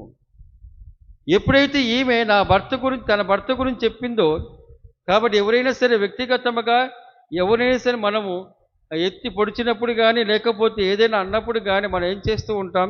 డైవర్ట్ చేస్తూ ఉంటాం. మామూలుగా డైవర్ట్ చేస్తూ, ఎవరైనా సరే వ్యక్తిగతంగా మనల్ని ఏమైనా అన్నా సరే అప్పుడు ఏం చేస్తూ ఉంటాం? దాన్ని అక్కడ తప్పించుకోవటానికి కానీ డైవర్ట్ చేస్తూ ఉంటాం. ఈమె కూడా అటువంటిది, ఊరికనే మనం తెలుసుకోవటానికి ఈమె కూడా అటువంటిది చేసింది. ఎప్పుడైతే నాకు భర్త లేదు అన్నాడో, భర్త లేడు అని అందో ఆమె, అప్పుడు ఆ సమయంలో ఇదిగో నీవు 5గురితో ఉన్నావు, లేకపోతే 5గురు భర్తలు ఉన్నారు, ఇప్పుడు ఉన్నవాడు నీ భర్త కాడు అని చెప్పేసి అన్నప్పుడు, అప్పుడు ఆ యొక్క సంభాషణ ఎటు వెళ్ళిందో చూడండి. 19వ వచనము. ఆ స్త్రీ ఆయనతో అయ్యా నీవు ప్రవక్తవని నాకు తోచున్నది. మా పితరులు ఈ పర్వతం మీద ఆరాధించిరి, కానీ దేవుని ఆరాధింపవలసిన స్థలము యెరూషలేములో ఉన్నది అని మీరు చెప్పుచున్నారు కదా అని చెప్పేసి అంటున్నాడు. కాబట్టి సమరీయులకు యూదులకు ఉన్నటువంటి సమస్య గురించి బయటపెట్టింది అక్కడ. ఆయన యూదుడు, ఈమె సమరీయ స్త్రీ. కాబట్టి ఈ విధముగా ఎప్పుడైతే వ్యక్తిగత జీవితంలో ఆయన ప్రవేశించాడో, తన యొక్క జీవితం గురించి చెప్పేశాడో, అప్పుడు ఆమె ఇదిగో నువ్వు ప్రవక్తమని తెలుస్తూ ఉంది, కానీ ఇదిగో మేమేమో గెరాజిన్ అనేటువంటి పర్వతం మీద ఉంటున్నాం, పర్వతంలో ఉన్న దేవుణ్ణి కొలుస్తూ ఉన్నాం, కానీ మీరేమో యెరూషలేము దేవాలయంలో కొలుస్తూ ఉన్నారు. మరి ఎక్కడ నిజమైనటువంటి దేవాలయం, నిజమైనటువంటి దేవుని సన్నిధి అని చెబుతోంది. ఈ గెరాజిన్ ప్రాంతం పర్వతం అదేంటంటే ఇస్సాకును అబ్రహాము ఆ దేవునికి బలి ఇవ్వటానికి కానీ ఎక్కినటువంటి పర్వతం అన్నమాట. కాబట్టి గెరాజిన్ అనేటువంటి ఆ పేరు అనగా ఆ స్థలం పేరు. కాబట్టి అక్కడ వారు దేవుణ్ణి ఆరాధిస్తూ ఉంటారు. ఎవరు? సమరీయులు. యూదులు ఎక్కడ ఆరాధించేవారు? యెరూషలేములో. అందుకని ఆమె అంటుంది, అయ్యా నీవు ప్రవక్తమని తెలుస్తూ ఉంది, మా పితరులు ఈ పర్వతం మీద ఆరాధించిరి, కానీ దేవుణ్ణి ఆరాధింపవలసిన స్థలం ఎక్కడ? యెరూషలేములో ఉన్నదని మీరు చెప్పుచున్నారు కదా అని చెప్పేసాను. అక్కడ క్రీస్తు భగవంతుడు, ఆయనకు అన్నీ తెలుసు కాబట్టి ఆయన ఏం అడిగినా సరే దానిని తన ఉద్దేశానుసారముగా కేవలము శారీరక ఇహలోక సంబంధమైనది మాత్రమే కాకుండా పరలోక సంబంధమైనదిగా చేసుకుంటూ ఉంటారు. ఆ దాన్ని చూస్తూ ఉన్న స్త్రీ ఈ విధంగా పర్వతము యెరూషలేము సరిపోదు దేవుడికి, ఇవన్నీ మానవుని యొక్క కట్టడాలు. దేవుడు ఆత్మస్వరూపి, ఆయన ఆత్మతోనే ఎక్కడైనా సరే ఆరాధించగలము. అది నిజమైన ఆరాధన. ఈ సమరయులు ఆరాధించేటువంటి పర్వతము కాదు, అట్లాగే యెరూషలేములో ఉన్నటువంటి దేవాలయము కాదు, రెండూ కాదు అని చెప్పేసి అన్నాడు. కాబట్టి మన యెరూషలేము ఉన్న దేవాలయం ఇప్పుడు లేదు ప్రియ సహోదరి సహోదరులారా. అది అది కూలిపోయింది, లేకపోతే దాన్ని నాశనము చేశారు, శిథిలావస్థలో ఉంది. కాబట్టి యూదులకు దేవుణ్ణి మరి ముఖ్యముగా ఆ దేవాలయంలో వెళ్ళి ఆరాధించడానికి కానీ ఆస్కారము లేదు. మరి కథోలిక మతం ఈ విధముగా నిర్మించడం ద్వారా చేసినటువంటి దానిని దీనికి విరుద్ధముగా ఉన్నటువంటిది, లేకపోతే ఈ ఆలోచనకు వేరుగా ఉంటూ ఉంటుంది. అనగా మనము దేవాలయములో ఉన్నప్పటికీ ఈ దేవాలయంలో మనం పొందినటువంటి మేలులు కానీ ఏదైనా సరే, దేవుని వాక్యం అవ్వచ్చు, దేవునికి ఇష్టప్రసాదం అవ్వచ్చు, దివ్య సప్రసాదం అవ్వచ్చు, చేసేటువంటి ప్రార్థన, అట్లాగే చెప్పేటువంటి జపమాలలు, అట్లాగే ఆరాధన, ఇవన్నీ ఏం చేయాలి? మానవ సంబంధముగా మార్చుకోవాలి. కేవలం దీనికే పరిమితం అవ్వకూడదు. నేను దేవాలయంలో ఉన్నప్పుడు ఇదిగో నా ఇంత భక్తిపరుడు లేడు, నేను బయటికి వెళ్ళంగానే నా ఇంత దుర్మార్గుడు లేడు, ఇదియా? ఈ విధంగా ఉన్నప్పుడు మనము దేవుణ్ణి ఆత్మస్వరూపిగా మనం ఆరాధించటం లేదు. దేవుణ్ణి కేవలము ఈ గుడిలో పరిమితం చేసుకొని మనం ఆరాధిస్తున్నాము. కాబట్టి మన మతములు ఈ దేవాలయం ఉన్నప్పుడు కేవలము దేవుని ఇక్కడ ఆరాధించడం మాత్రమే కాదు, ఇలా కాకుండా మనం చేయవలసినటువంటిది ఏంటిదంటే, ఇదిగో మనం ఇక్కడ తీసుకున్నటువంటి దేవుని యొక్క ప్రసాదము కానీ, దేవుని యొక్క శక్తి కానీ బయటికి వెళ్ళినప్పుడు మనం వెళ్ళి దేవుని ఆరాధిస్తూ, మనం వచ్చి దేవుని ఆరాధిస్తూ ఉంటాం, మోకాళ్ళ వేస్తూ ఉంటాం, అట్లాగే శిరము వంచి ఉంటాం. కొంతమంది ఇంకా సాష్టాంగ నమస్కారం చేస్తూ ఉంటారు. ఈ విధంగా ఇక్కడ చేసిన తర్వాత బయటికి వెళ్ళిపోయి అవతల వాడి తల దించే విధముగా అవమానించినప్పుడు వేరుగా ఉంటూ ఉండదు. ఈ క్రియ ఆ క్రియ వేరుగా ఉండదు, రివర్స్గా ఉంటూ ఉండదు. ఇక్కడేమో దేవునితో సఖ్యత పడి దేవా దేవా అని చెప్పేసి అంటూ ఉంటాం, కానీ ఇంట్లో వెళ్ళిన తర్వాత భార్యతో కానీ లేకపోతే భర్తతో కానీ శత్రుత్వం, ఇది ఎట్లా ఉంటూ ఉంటుంది. అందుకని ఎప్పుడైతే యేసు ప్రభు దేవుడు ఆత్మస్వరూపి కనుక ఆయన ఆరాధించేవారు ఆత్మయందును సత్యమందును ఆరాధింపవలెను. కేవలము దేవుని దేవాలయంలో మాత్రమే కాకుండా ఆత్మస్వరూపమైనటువంటి దేవుణ్ణి మనం ఎట్లా ఆరాధించాలి? ఆత్మయందును సత్యమందును ఆరాధించవలెను. నేను ఇక్కడ పొందినటువంటి మేలులు నా జీవితంలో ముందుగా నా శరీరానికి వెళ్ళాలి, నా మనసుకు వెళ్ళాలి, నా ఆత్మకు వెళ్ళాలి, ఆ తర్వాత నా కుటుంబ సభ్యుల దగ్గరికి వెళ్ళాలి. లేకపోతే కనుక ఏమవుతుంది? ఇదిగో ఇట్లాగా అయిపోతుంది. మనం దేవాలయానికి మాత్రమే దేవుని యొక్క భక్తి, దేవుని యొక్క విశ్వాసం పరిమితం చేసుకున్న వాళ్ళగా అయిపోతూ ఉంటాం. ఆ విధంగా అయిపోతూ ఉంటాం. అందుకనే మనము దీనిని ఏ విధంగా అర్థం చేసుకోవచ్చని ఈ విధముగా కొన్ని ఉదాహరణలు చెప్పాను. కేవలం మనము ఈ విధముగా ఆరాధన చేసిన తర్వాత, పూజా బలిలో పాల్గొన్న తర్వాత, దాని మీద కొంత ఆలోచన చేసిన తర్వాత, ధ్యానపూర్వకముగా ఉన్న తర్వాత దానికి ఫలము ఉండాలి. ఆ ఫలము లేకపోతే కనుక మనము యెరూషలేము దేవాలయం ఆరాధించినట్లుగా అట్లా బయట నా జీవితము నాదే. ఏదైనా సరే ఆఫీసులో నేను ఒక విధంగా ఉంటాను, నేను ఉండేటువంటి సమయంలో వ్యక్తిగతంగా ఉన్న ఒక విధముగా ఉంటాను, అందరి ముందు ఉన్నప్పుడు వేరే విధంగా ఉంటాను. ఆ తర్వాత ఇదిగో చుట్టాలింటికి వెళ్ళినా, లేకపోతే స్కూల్కి వెళ్ళినా, లేకపోతే ఎక్కడికి వెళ్ళినా నేను వేరే విధంగా ఉంటాను. ఆ విధంగా ఉన్నప్పుడు సత్యస్వరూపి అయిన క్రీస్తు భగవంతుడు లేకపోతే దేవుణ్ణి ఆరాధించినట్లు అవ్వదు. ఎక్కడైనా ఆయన ఆత్మస్వరూపి కాబట్టి ఎక్కడైనా ఉంటాడు. ఆయన కేవలం దేవాలయంలో మాత్రమే కాదు, ఎక్కడైనా సరే ఆయన ఉంటూ ఉంటాడు. మనము ఆయన ఆ విధముగా ఆరాధించాలి అని చెప్పేసాను. కాబట్టి యేసు ప్రభు దేనితో మొదలేసిన ఆయన, నాకు దాహం అగుచున్నది, నీరిస్తావా? ఆ తర్వాత ఎట్లా వెళ్ళాడు ఆయన? ఇదిగో నేను ఇచ్చేటువంటి నీరు కొంచెం మీరు ఏ విధముగా ఈ నీరు తాగి దాహము కొంటూ ఉంటారో అలా కాకుండా నేను ఇచ్చే నీరు వేరుగా ఉంటుంది. కాబట్టి ఆమెకు కూడా కావలసినటువంటి ఆశ కలిగింది. ఆ తర్వాత ప్రభువు తన వ్యక్తిగత జీవితంలో ప్రవేశించాడు. ఆమె చెప్పింది. ఆ తర్వాత ఆమె ఆధ్యాత్మికంగా వెళ్ళిపోయింది. ఆధ్యాత్మికంగా ఎప్పుడైతే ఆమె అటువంటి అంతస్తుకు వెళ్ళిందో అప్పుడు ఆమె అంటూ ఉంది, చూడండి 25వ వచనము. అప్పుడు ఆ స్త్రీ క్రీస్తు అనబడి మెస్సియా రానున్నాడు అని నేను ఎరుగుదును.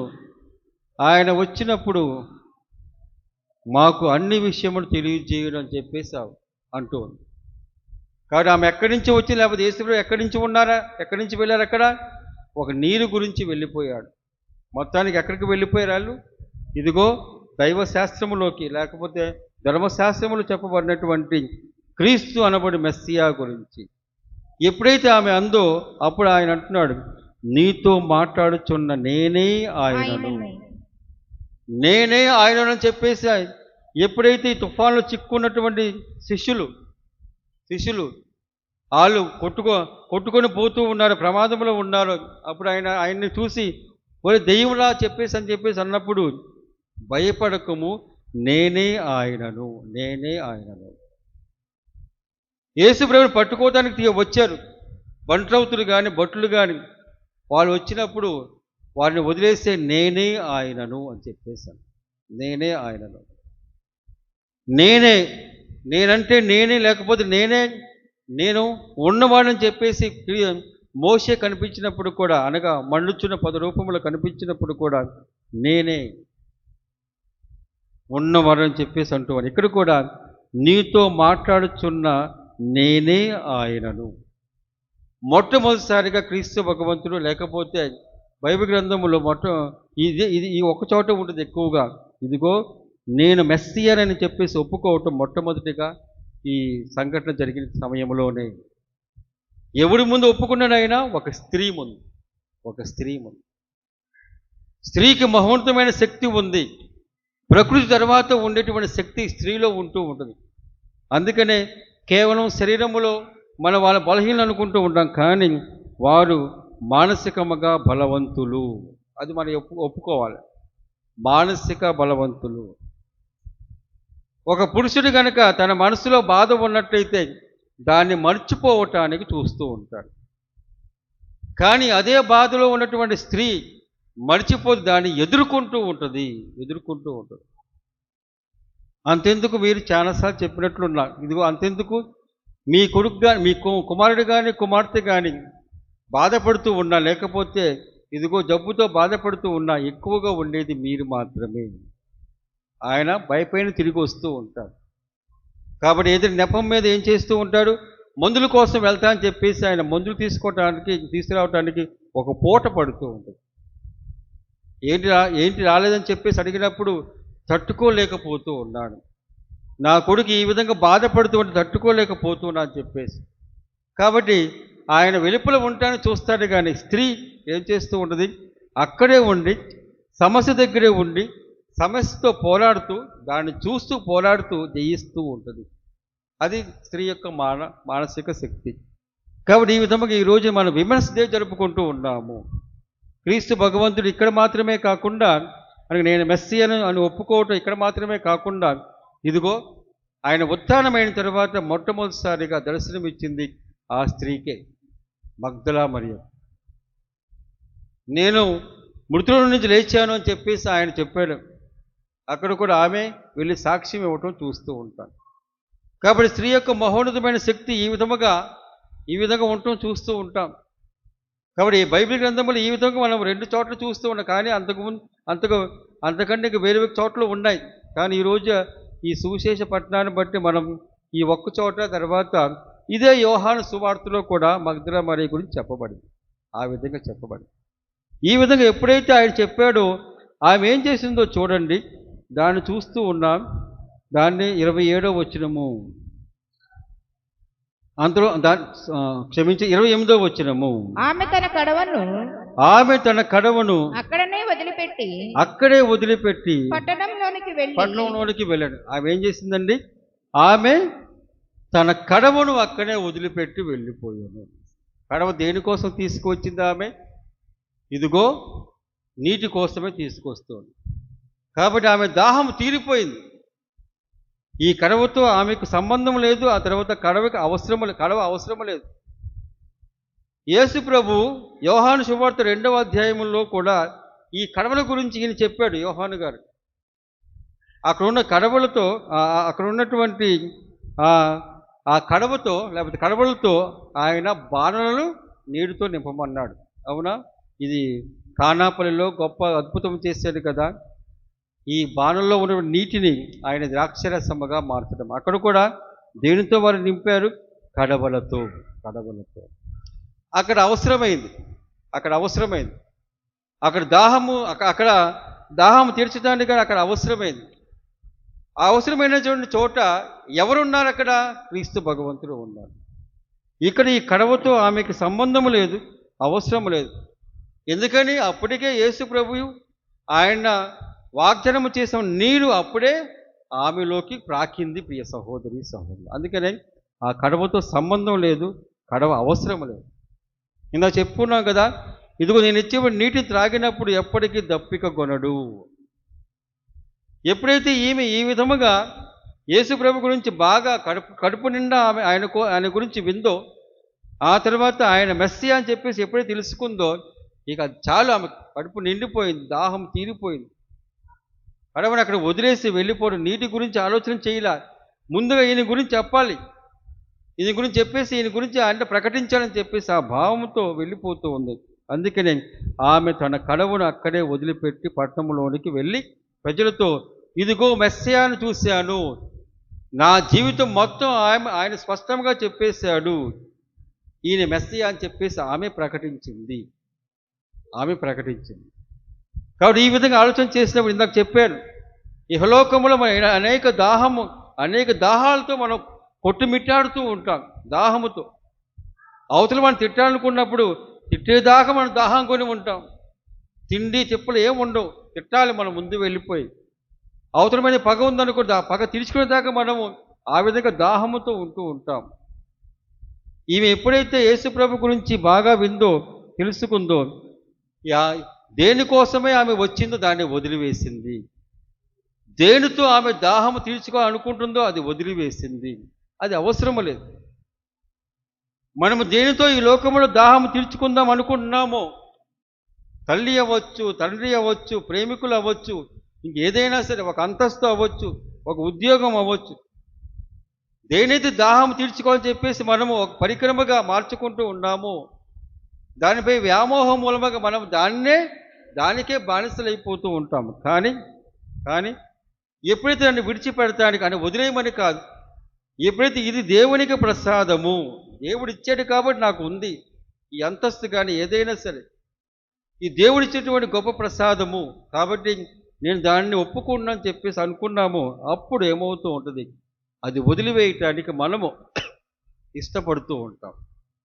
అని ఏదైనా అంతే కదా. మెరుగైనటువంటి ఛానల్ అనగా టీవీ చూస్తూ ఉన్నప్పుడు ఈ రోజుల్లో ఛానల్స్ ఎక్కువ ఉంటాయి.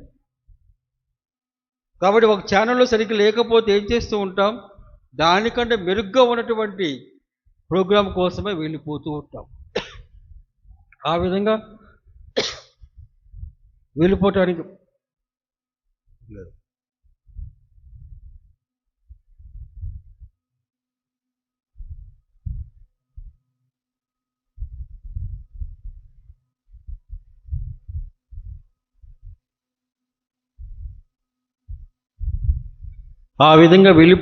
కానీ చూస్తూ ఉంటాం. అట్లాగే దాహము కొన్నది, లేకపోతే దేనికోసం దాహం కొని ఉన్నాము దాని గురించి కూడా ఆలోచన చేయాలి ప్రియ సహోదరి సహోదరు. లేకపోతే కనుక మనము అక్కడే ఉండిపోతూ ఉంటాం. ఈమె తన జీవితంలో మార్చుకుంది, అట్లాగే తన జీవితం ద్వారా ఇతరులను కూడా మార్చడానికి కానీ ప్రయత్నం చేసింది ప్రియ సహోదరి సహోదరులారా. కాబట్టి ఈ విధంగా మనం ఆలోచన చేద్దాం. ఎందుకంటే మన దేవుడు మన కోసమే దాహము కొని ఉన్నాడు, మన కోసమే. ఎటువంటి దాహము మనం ఏదైనా సరే మనము గాయము పాలైనప్పుడే, బలహీనముగా ఉన్నప్పుడే దేవుని యొక్క జీవితం మన జీవితంలోకి వస్తూ ఉంటుంది. దాన్ని చూస్తున్నాం రోమిలికి రాసిన లేఖలో 6వ వచనము, 5వ అధ్యాయం 6వ వచనము, మనం బలహీనముగా ఉన్నప్పుడే నిర్ణీత కాలమున భక్తిహీనుల కొరకే క్రీస్తు మరణించెను. ఆ విధముగా మన బలహీనతల కోసమే, బలహీనంగా ఉన్నప్పుడే క్రీస్తు మరణించెను. బలహీనమైన పరిస్థితుల్లో క్రీస్తు భగవంతుడు ఆయన దాహముగా ఉన్నాడు. బలహీనమైన జీవితము జీవించేటువంటి ఈ సమరయ స్త్రీతో సంభాషించాడు. అక్కడ ఆయన ఒక అవసరం కోసం ఉన్నాడు, ఈమె కూడా అవసరం కోసం ఉంది. ఇద్దరు దాహము కొని ఉన్నారు. ఈమెను రక్షించాలని చెప్పేసి ఉద్దేశంతో దాహము కొన్నాడు. ఈమెమో నీటి కోసమే దాహము కొని ఉన్నది. కానీ చిట్ట చివరన యేసుప్రభు యొక్క దాహము తీర్చడానికి గాను తన కడవను వదిలేసి వెళ్ళిపోయింది. ఇది మన క్రైస్తవ జీవితము. ఇది కొన్నాళ్ళ పాటు, ఇది సంభాషణ కాబట్టి కొన్ని నిమిషాల్లో అయిపోయింది. కానీ కొన్ని సంవత్సరాల పట్టవచ్చు మనకి. కేవలం ఒక్కరోజు మాత్రమే. కానీ దీన్ని మనసులో ఉంచుకోవటం, దేవుడు ఈ విధముగానే మన అనుదిన జీవితంలో ప్రవేశిస్తూ ఉంటారు.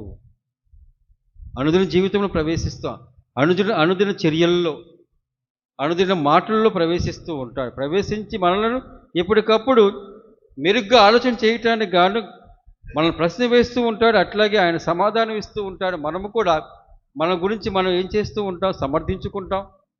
ఇదేనా అదేనా అని చెప్పేసి ఈ విధంగా ఇవన్నీ ఉంటూ ఉంటాయి. ఇది మామూలు సంభాషణయే. ఈ సమరయ స్త్రీతో ఉన్న సంభాషణ దేవుడు ప్రతిరోజు మనతో చేసేటువంటి సంభాషణయే. కాబట్టి ఈ విధంగా ఆలోచన చేసుకుంటూ మనము ఏ పరిస్థితిలో ఉన్నామనేటువంటి దేవుడికి అవసరం లేదు. మనము ఉన్నామా లేదా, ఆయనకు అనుకూలంగా ఉన్నామా లేదా, ఆయన ఎప్పుడైతే మన గురించి మనం తెలుసుకుని ఆయన ముందు ఒప్పుకుంటామో దేవుడు తర్వాత మన జీవితంలో ఆయన ఊరకనే ప్రవేశిస్తూ ఉంటాడు. ఊరకనే దేవుని యొక్క రక్షణ స్వేచ్ఛగా ఊరకనే ఉచితముగా వస్తూ ఉండదు. కానీ ఉచితముగా వచ్చేది అంతగా తేలిగ్గా రాదు. ప్రియ సహోదరి సహోదరు, తేలిగ్గా రాదు. ఉచితం కాబట్టి తేలిగ్గా వచ్చేసిన భావన కాదు. ఆయన ఉచితముగా రక్షణ ఇస్తూ ఉంటాడు. కానీ దాని గురించి శ్రమించి ఆ ఉచిత రక్షణ పొందగలగాలి. ఆమె శ్రమించింది. ఎటువంటి శ్రమ? తన గురించి తాను తెలుసుకొని ఆమె ఒప్పుకుంది. తనకున్నటువంటి ఆధ్యాత్మిక లేకపోతే దేవుని పట్ల ఉన్నటువంటి ఒక జ్ఞానము ఆయనకు చెప్పింది. అది చాలు ఆమె రక్షించడానికి గాను. మనందరిలో దేవునిపై ప్రేమ ఉంది, మనందరిలో దేవుని పట్ల జ్ఞానం ఉంది. ఇంతవరకు జీవించిన జీవితంలో దేవుడు ఎన్నోసార్లు మేలు చేశాడు. అటువంటప్పుడు ఇంకా మన జీవితం మార్చుకోవటానికి గొప్ప అవకాశాలు ఉన్నాయి. ఆ గొప్ప అవకాశాలు దయచేయమని కోరుకుంటూ, మనలో ఉన్నటువంటి భావాలు దేవునికి స్పష్టంగా వ్యక్తపరుచుకుంటూ, తాను ఇచ్చేటువంటి కృపావరములు దండిగా పొందటానికి ప్రయత్నించుదాము.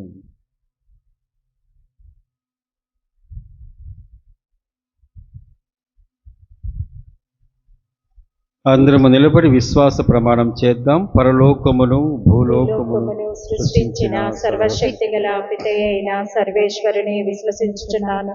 అతని యొక్క ఏకసుతులను మన యొక్క నాథుడైన యేసుక్రీస్తుని విశ్వసించుచున్నాను. ఇతడు పవిత్రాత్మ వలన గర్భమై కన్య మరియమ్మ నుండి పుట్టెను. పొంసు పిలాతుని అధికారముకు లోనై పాటుపడి శిలువ మీద కొట్టబడి మరణము పొంది సమాధిలో ఉంచబడి పాతాళమునకు దిగి మూడవ నాడు చనిపోయిన వారి నుండి లేచెను. పరలోకమునకెక్కి సర్వశక్తి గల పితే అయిన సర్వేశ్వరుని ఇప్పుడు ప్రక్కన కూర్చుండి ఉన్నారు. అక్కడ నుండి జీవించు వారులకును చనిపోయిన వారులకును తీర్పు చేయుటకు వచ్చును. పవిత్రాత్మను విశ్వసించుచున్నాను. పరిశుద్ధ కథోలిక సభను, పునీతుల సంబంధ ప్రయోజనమును విశ్వసించుచున్నాను. పాపముల మన్నింపును విశ్వసించుచున్నాను. శరీరము యొక్క ఉత్థానమును విశ్వసించుచున్నాను. నిత్య జీవమును విశ్వసించుచున్నాను స్వామి. ఆమేన్. క్రీస్తు భగవంతుడు మన కోసమై దాహము కొని ఉన్నాడు. ఆయన నిరంతరము మన కోసమై శ్రమించటానికి, రక్షించడానికి గాను ఎప్పటికప్పుడు పనిచేస్తూ ఉంటాడు. అటువంటి గొప్ప దేవుణ్ణి మనం కొలిచేటువంటి సమయంలో మనకు కావలసినటువంటివి, మనకు అవసరమైనటువంటి వరములు దేవుని మనస్సారా వేడుకుందాము. మన యొక్క స్త్రీ సభ కోసమై ప్రార్థిద్దాం. పాపుగారి కోసమై, పీఠాధిపతుల కోసమై ప్రార్థిద్దాం. దైవ సేవలో ఉన్నటువంటి ప్రతి గురువును, ప్రతి కన్యాస్త్రీని, మఠవాసిని, అట్లాగే ఉపదేశము చేసిన ఉపదేశకులను అందరిని ఆస్వాదించమని వేడుకుందాము. రాజకీయ నాయకుల కోసమై ప్రార్థించుకుందాం. ప్రజా పరిపాలన చేసేటప్పుడు నిస్వార్థముతో సేవ చేయులాగున ఉండాలని ప్రార్థించుకుందాము. మన విచారణ కోసమై ప్రార్థిద్దాం. విచారణలో ఉన్నటువంటి ప్రతి విశ్వాసి దేవునికి వరములకు పాత్రులై ఆ దేవుని వరం పొందినట్లుగా ప్రార్థిద్దాం.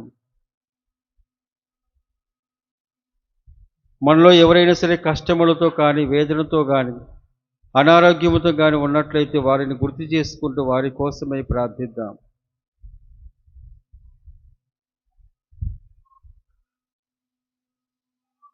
పేదరికముతో, ఇంకా ఆర్థిక ఇబ్బందులతో, ఇంకా ఇహలోకంలో ఉండేటువంటి కష్టాల మూలముగా ఇబ్బంది పడే వారందరి కోసమై ప్రార్థిద్దాం.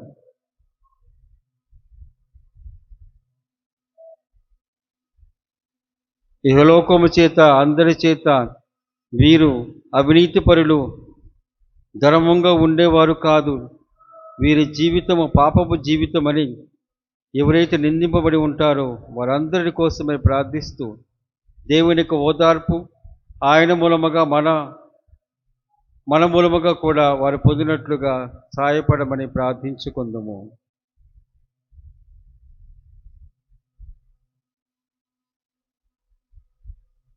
ఈ తలంపులు మనలో ఉన్నటువంటి తలంపులు కూడా అన్నిటిని జోడించి మా ప్రభువైన క్రీస్తు ద్వారా మనవి చేయమని మనం అడుగుతూ ఆ ప్రభుని యొక్క పరలోక ప్రార్థన ఒకసారి చెప్పుకుందాము.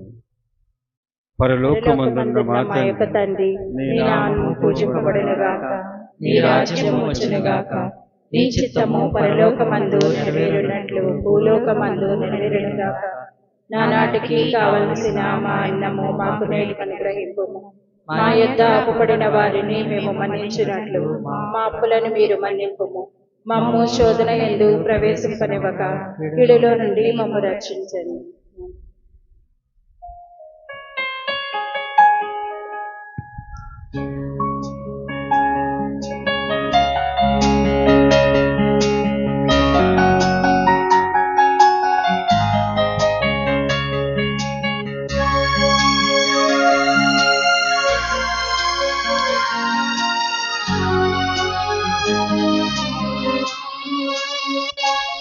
నీ ఘనము ప్రభు యేసురే, నీ రక్షభాగము నీయ వెనుదీతువా.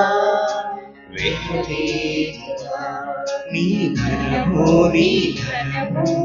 ప్రభు యేసురే, నీ రక్షభాగము నీయ వెనుదీతువా.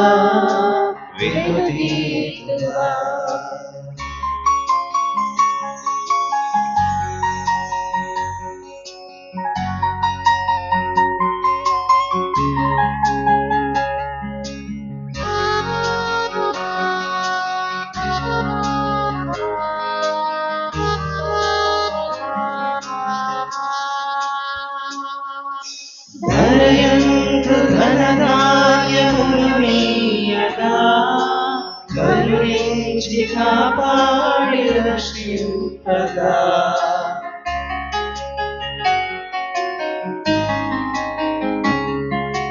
ధరయందు ఘనదాయములు నీయగా, కరుణించి కాపాడి రక్షింపగా. పరలోకనాథుండు నీకీయగా, మరి యేసు కొరకీయగా.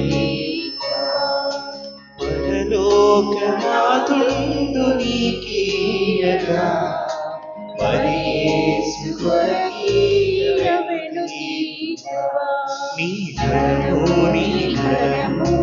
ప్రభు యేసుదే,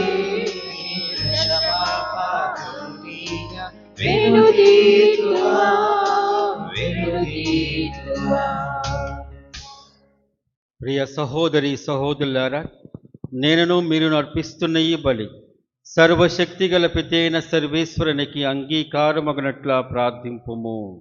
తన నామస్తుతి మహిమల కొరకును, మన ప్రయోజనముల కొరకును, తన పవిత్ర శ్రీ సభ ప్రయోజనముల కొరకును ఈ కరముల ద్వారా ఈ బలిని స్వీకరింతుముగాక.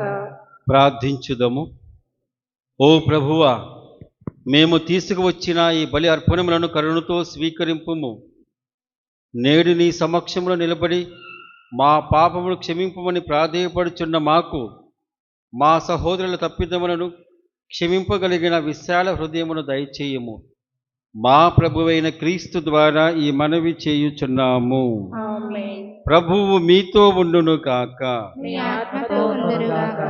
మీ మనస్సులను ఉన్నతమునకు త్రిప్పుము. ప్రభు వైపు త్రిప్పి ఉన్నాము. మన దేవుడైన ప్రభువునకు కృతజ్ఞత తెలుపుదము. కృతజ్ఞత తెలుపుట యుక్తము న్యాయము. ప్రభువైన దేవ, పావన పిత, సర్వశక్తిగల నిత్య సర్వేశ్వర, మేము ఎల్లప్పుడూ ఎచ్చోటను నీకు కృతజ్ఞత వందనములు చెల్లించుట యుక్తము, న్యాయము, ధర్మము, రక్షణదాయకము. ఏలైనా నాకు త్రాగుటకు నీరు ఇమ్ము అని క్రీస్తు సమరయ స్త్రీని అర్థించిన తరుణములోనే ఆమెకు విశ్వాసవరమును ఒక బహుమతిగా ప్రసాదించను. తద్వారా ఆమె హృదయము విశ్వాసముతో నింపబడి దైవ ప్రేమాగ్నితో ప్రజ్వలిను. కావున మేము కూడా నీకు వందనం అర్పిస్తూ దేవదూతులతో కలిసి నీ వైభవమును స్తుతించుట ఎట్లనగా, ధనాధిపతి అయిన సర్వేశ్వరుడు పవిత్రుడు పవిత్రుడు పవిత్రుడు, పరలోకమును భూలోకమును నీ మహిమతో నిండి ఉన్నవి. మహోన్నతమున హోసన్నా. ప్రభు నామమున వేంచేయు వారు ధన్యులు. మహోన్నతమున హోసన్నా. పావన పిత, నీవు నిక్కముగా పవిత్రుడవు. నీ సృష్టి అంతు నిన్ను స్తుతించుట యుక్తము. ఏలైనా నీ కుమారుడు మా ప్రభువైన యేసు క్రీస్తు పవిత్రాత్మ ప్రభావంలా సమస్తమునకు జీవం పోసి పవిత్రపరుచున్నావు. ప్రపంచమాద్యంతము సూర్యోదయం నుండి సూర్య అస్తమయం వరకు నీ నామముకు నిర్మలమైన బలి నర్పించుటకై ప్రజలు నిరతము పిలుచున్నారు. కావున ఓ ప్రభువా, ఈ కానుక నీ సముఖమునకు తెచ్చి ఉన్నాము. పవిత్రాత్మ ద్వారా వీరిని పవిత్ర బ్రతిమాలుచున్నాము. ఈ విధమున ఇవి మా నాథుడు మా ప్రభువైన యేసుక్రీస్తు శరీర రక్తములు అగునుగాక. అతని ఆజ్ఞ ప్రకారమే ఈ కృతజ్ఞత అర్చన నెరవేర్చుచున్నాము. అతడు అప్పగింపబడిన రాత్రి అప్పమ్మను అందుకొని నీకు కృతజ్ఞతా వందనములు చెప్పి స్తుతించి త్రుంచి శిష్యులకిచ్చుచు ఇట్లు అనెను, మీరందరూ దీనిని తీసుకొని భుజింపుము. ఏలైనా ఇది మీ కొరకు అప్పగింపబడనున్న నా శరీరము.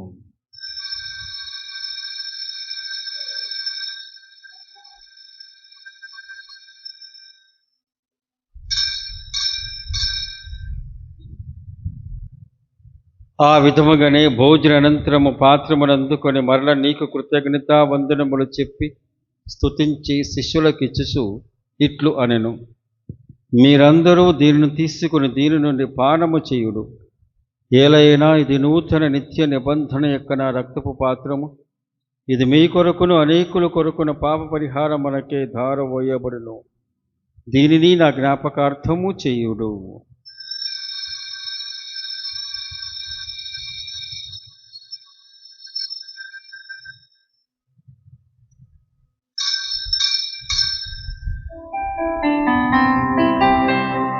ఇది విశ్వాస రహస్యము.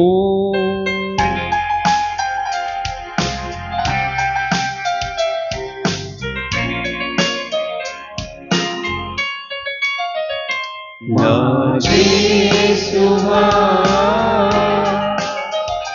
నీ మరణమును ప్రకటించి నీ ఉత్థానమును చాటెదము. మరణవశువరకు మేము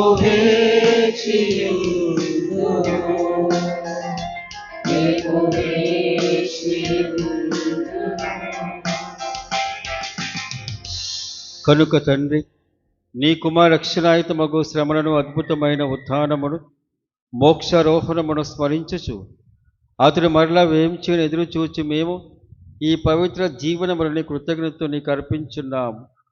నీ పవిత్ర శ్రీసేవకు కానుకను ప్రీతితో వీక్షింప బ్రతిమాలుచున్నాము. తన మరణము ద్వారా మమ్ము నీతో సఖ్యపరిచిన నీ కుమారుని బలిని స్వీకరింపుము. మేము అతని శరీర రక్తములతో పోషింపబడి పవిత్రాత్మతో నింపబడి అతని యందు ఏక శరీరము ఏక మనస్సు కలిగి ఉన్నట్లా దయచూపుము. అతడు మమ్ము నీకు నిత్యార్పణముగా రూపొందించున్నగాక.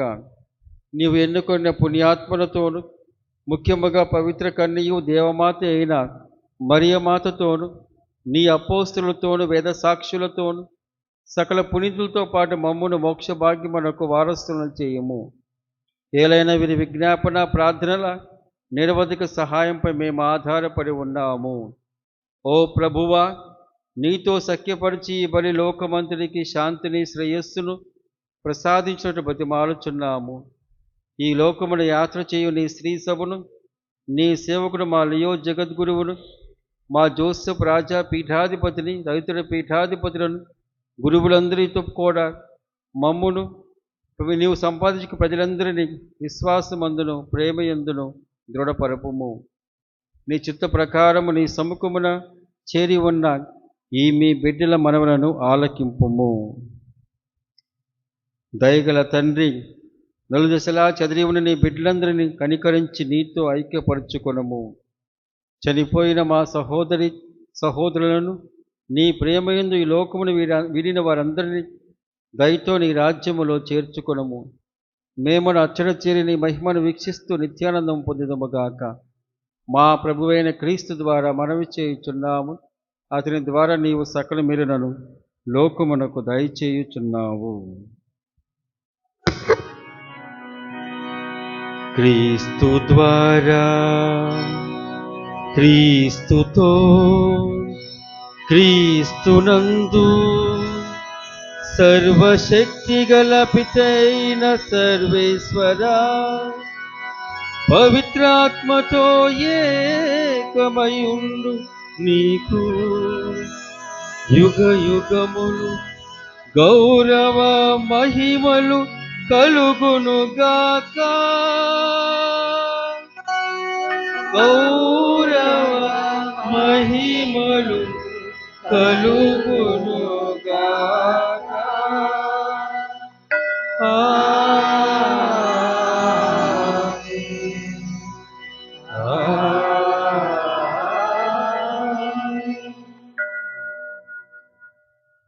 మన రక్షకుడిచ్చిన పరమోపదేశమును అనుసరించి ప్రార్థింప సాహసింతము. పరలోకమందున్న మా తండ్రి, నీ నామం పూజింపబడుగాక, మీ రాజ్యం వచ్చునుగాక, మీ చిత్తము పరలోకమందు నెరవేరునట్లు భూలోకమందు నెరవేరునుగాక. నానాటికి కావలసిన ఆహారము మాకు నేడు అనుగ్రహింపుము. మా యొద్ద అప్పుపడిన వారిని మేము మన్నించినట్లు మా అప్పులను మీరు మన్నింపుము. మమ్ము శోధన యందు ప్రవేశింపనివ్వక కీడులో నుండి మమ్ము రక్షింపుము. ప్రభువా, అన్ని కీడుల నుండి మమ్ము రక్షింపుము. మా ఈ రోజుల్లో మాకు శాంతిని ప్రసాదింపుము. నీ దయానుగ్రహణ నా పాపము నుండి మమ్ము విముక్తులను చేసి అన్ని కలతల నుండి సర్వదా కాపాడుము. మేము మోక్షానందమును మా రక్షకుడైన యేసుక్రీస్తు ఆగమమును నిరీక్షించుచుందుము. నిరంతరము మీదే రాజ్యము, మీదే అధికారము, మీదే మహిమ. శాంతిని మీకు అనుగ్రహించున్నాను, నా శాంతిని మీకు ఇస్తున్నాను అని నీ అపోస్తలులతో వచించిన ప్రభువైన యేసువా, మా పాపము లెక్కింపక నీ శ్రీసభ విశ్వాసమును వీక్షింపుము. నీ చిత్త ప్రకారం నీ సభకు శాంతిని ఐక్యం అనుగ్రహింపుము. యుగ యుగములు జీవించు పరిపాలించు ప్రభువా, ప్రభుని శాంతి ఎల్లప్పుడూ మీ అందరితో ఉండునుగాక. మీ ఆత్మతో ఉండునుగాక. ఒకరికొకరు సమాధానము తెలుపుకుందుము.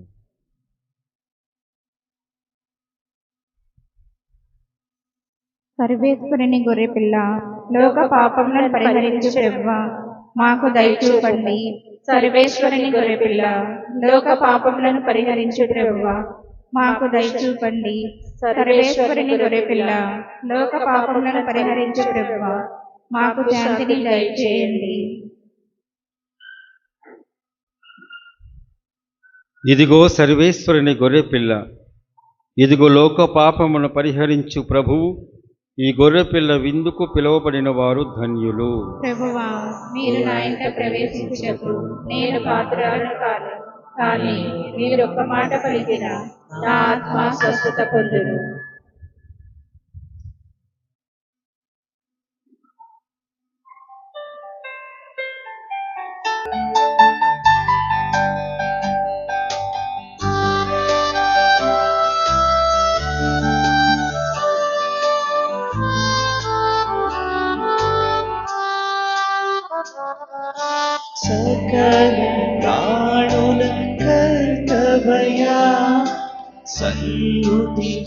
చేసిన నా దైవమా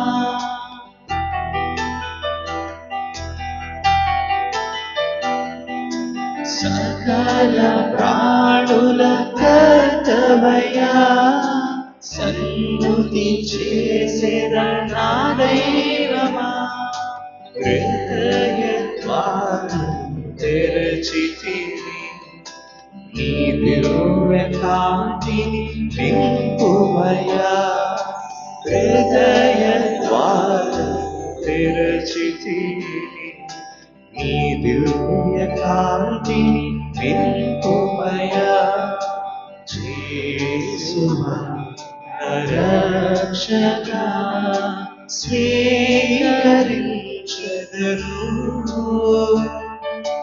ప్రేమతో నిదరికి చేర్చి ఆదరించు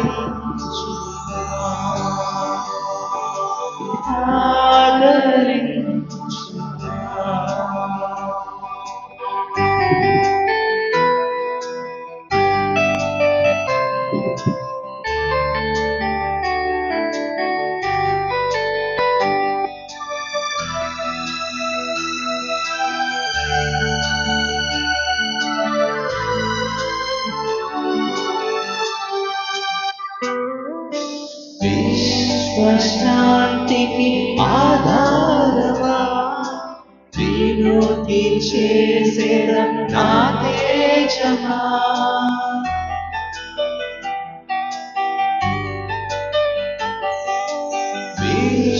విశ్వశాంతికి ఆధారమా వినోతి చేసేద నా తేజమా నీతి కలిగి జీవించును నాలోని శాంతి నింపుమయ్యా నీతి కలిగి జీవించును నాలోని శాంతి నింపుమయ్యా యేసు రక్షక.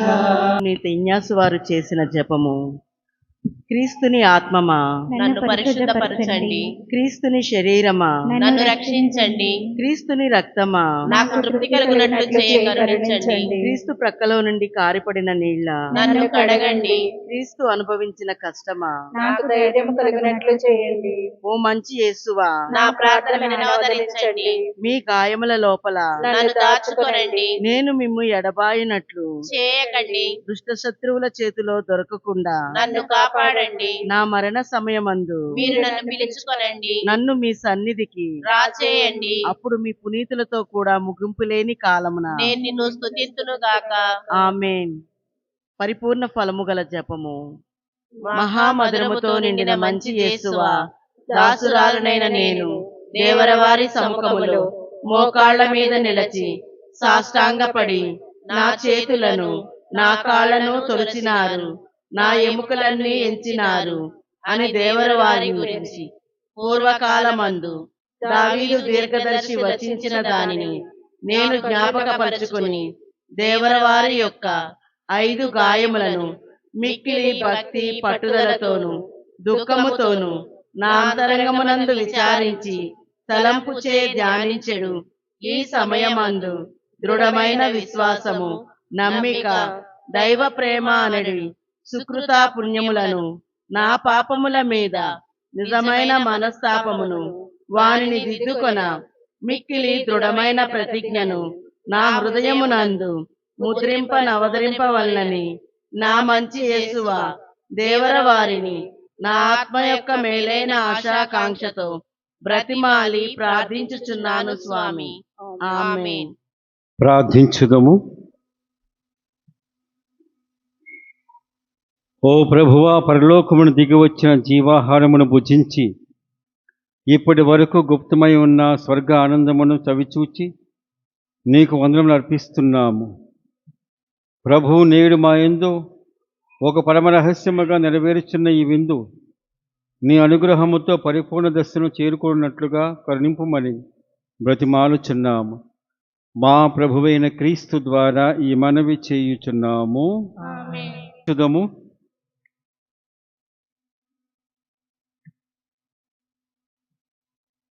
మీ విశిష్ట ప్రార్థనల కోసమే మీ శిరములు ఉంచి ప్రార్థించండి. ఓ ప్రభువా, నీ విశ్వాసుల హృదయములను పరిపాలింపుము, నీ సేవకులైన వారిని కరుణతో ఆదరింపుము. తద్వారా వారు ఎల్లప్పుడూ నీ ప్రేమలో జీవిస్తూ తోడివారి పట్ల పరస్పర ప్రేమను ప్రదర్శిస్తూ నీ ఆజ్ఞ అన్నింటినీ పూర్తిగా నెరవేర్చుదురుగాక. మా ప్రభువైన క్రీస్తు ద్వారా మనవి చేయుచున్నాము. ప్రభువు మీతో ఉండునుగాక. మీ ఆత్మతో ఉండునుగాక. సర్వశక్తి గల సర్వేశ్వరుడు పితా, పుత్ర, పవిత్రాత్మ మిమ్మందరిని ఆశీర్వదించి కాపాడునుగాక. ఆమేన్. పూజ సమాప్తమైనది. సమాధానముతో వెళ్ళి క్రీస్తుని ప్రేమలో జీవించండి. సర్వేశ్వరునికి వందనములు. చెదరకు మా మనసా, చెదరకు మా మనసా, నీవు చెదరకు మా మనసా. మారని శ్రీక్రీస్తు నీ తోడుగను మారని శ్రీక్రీస్తు నీ తోడుగను చెదరకు మా మనసా, నీవు చెదరకు మా మనసా.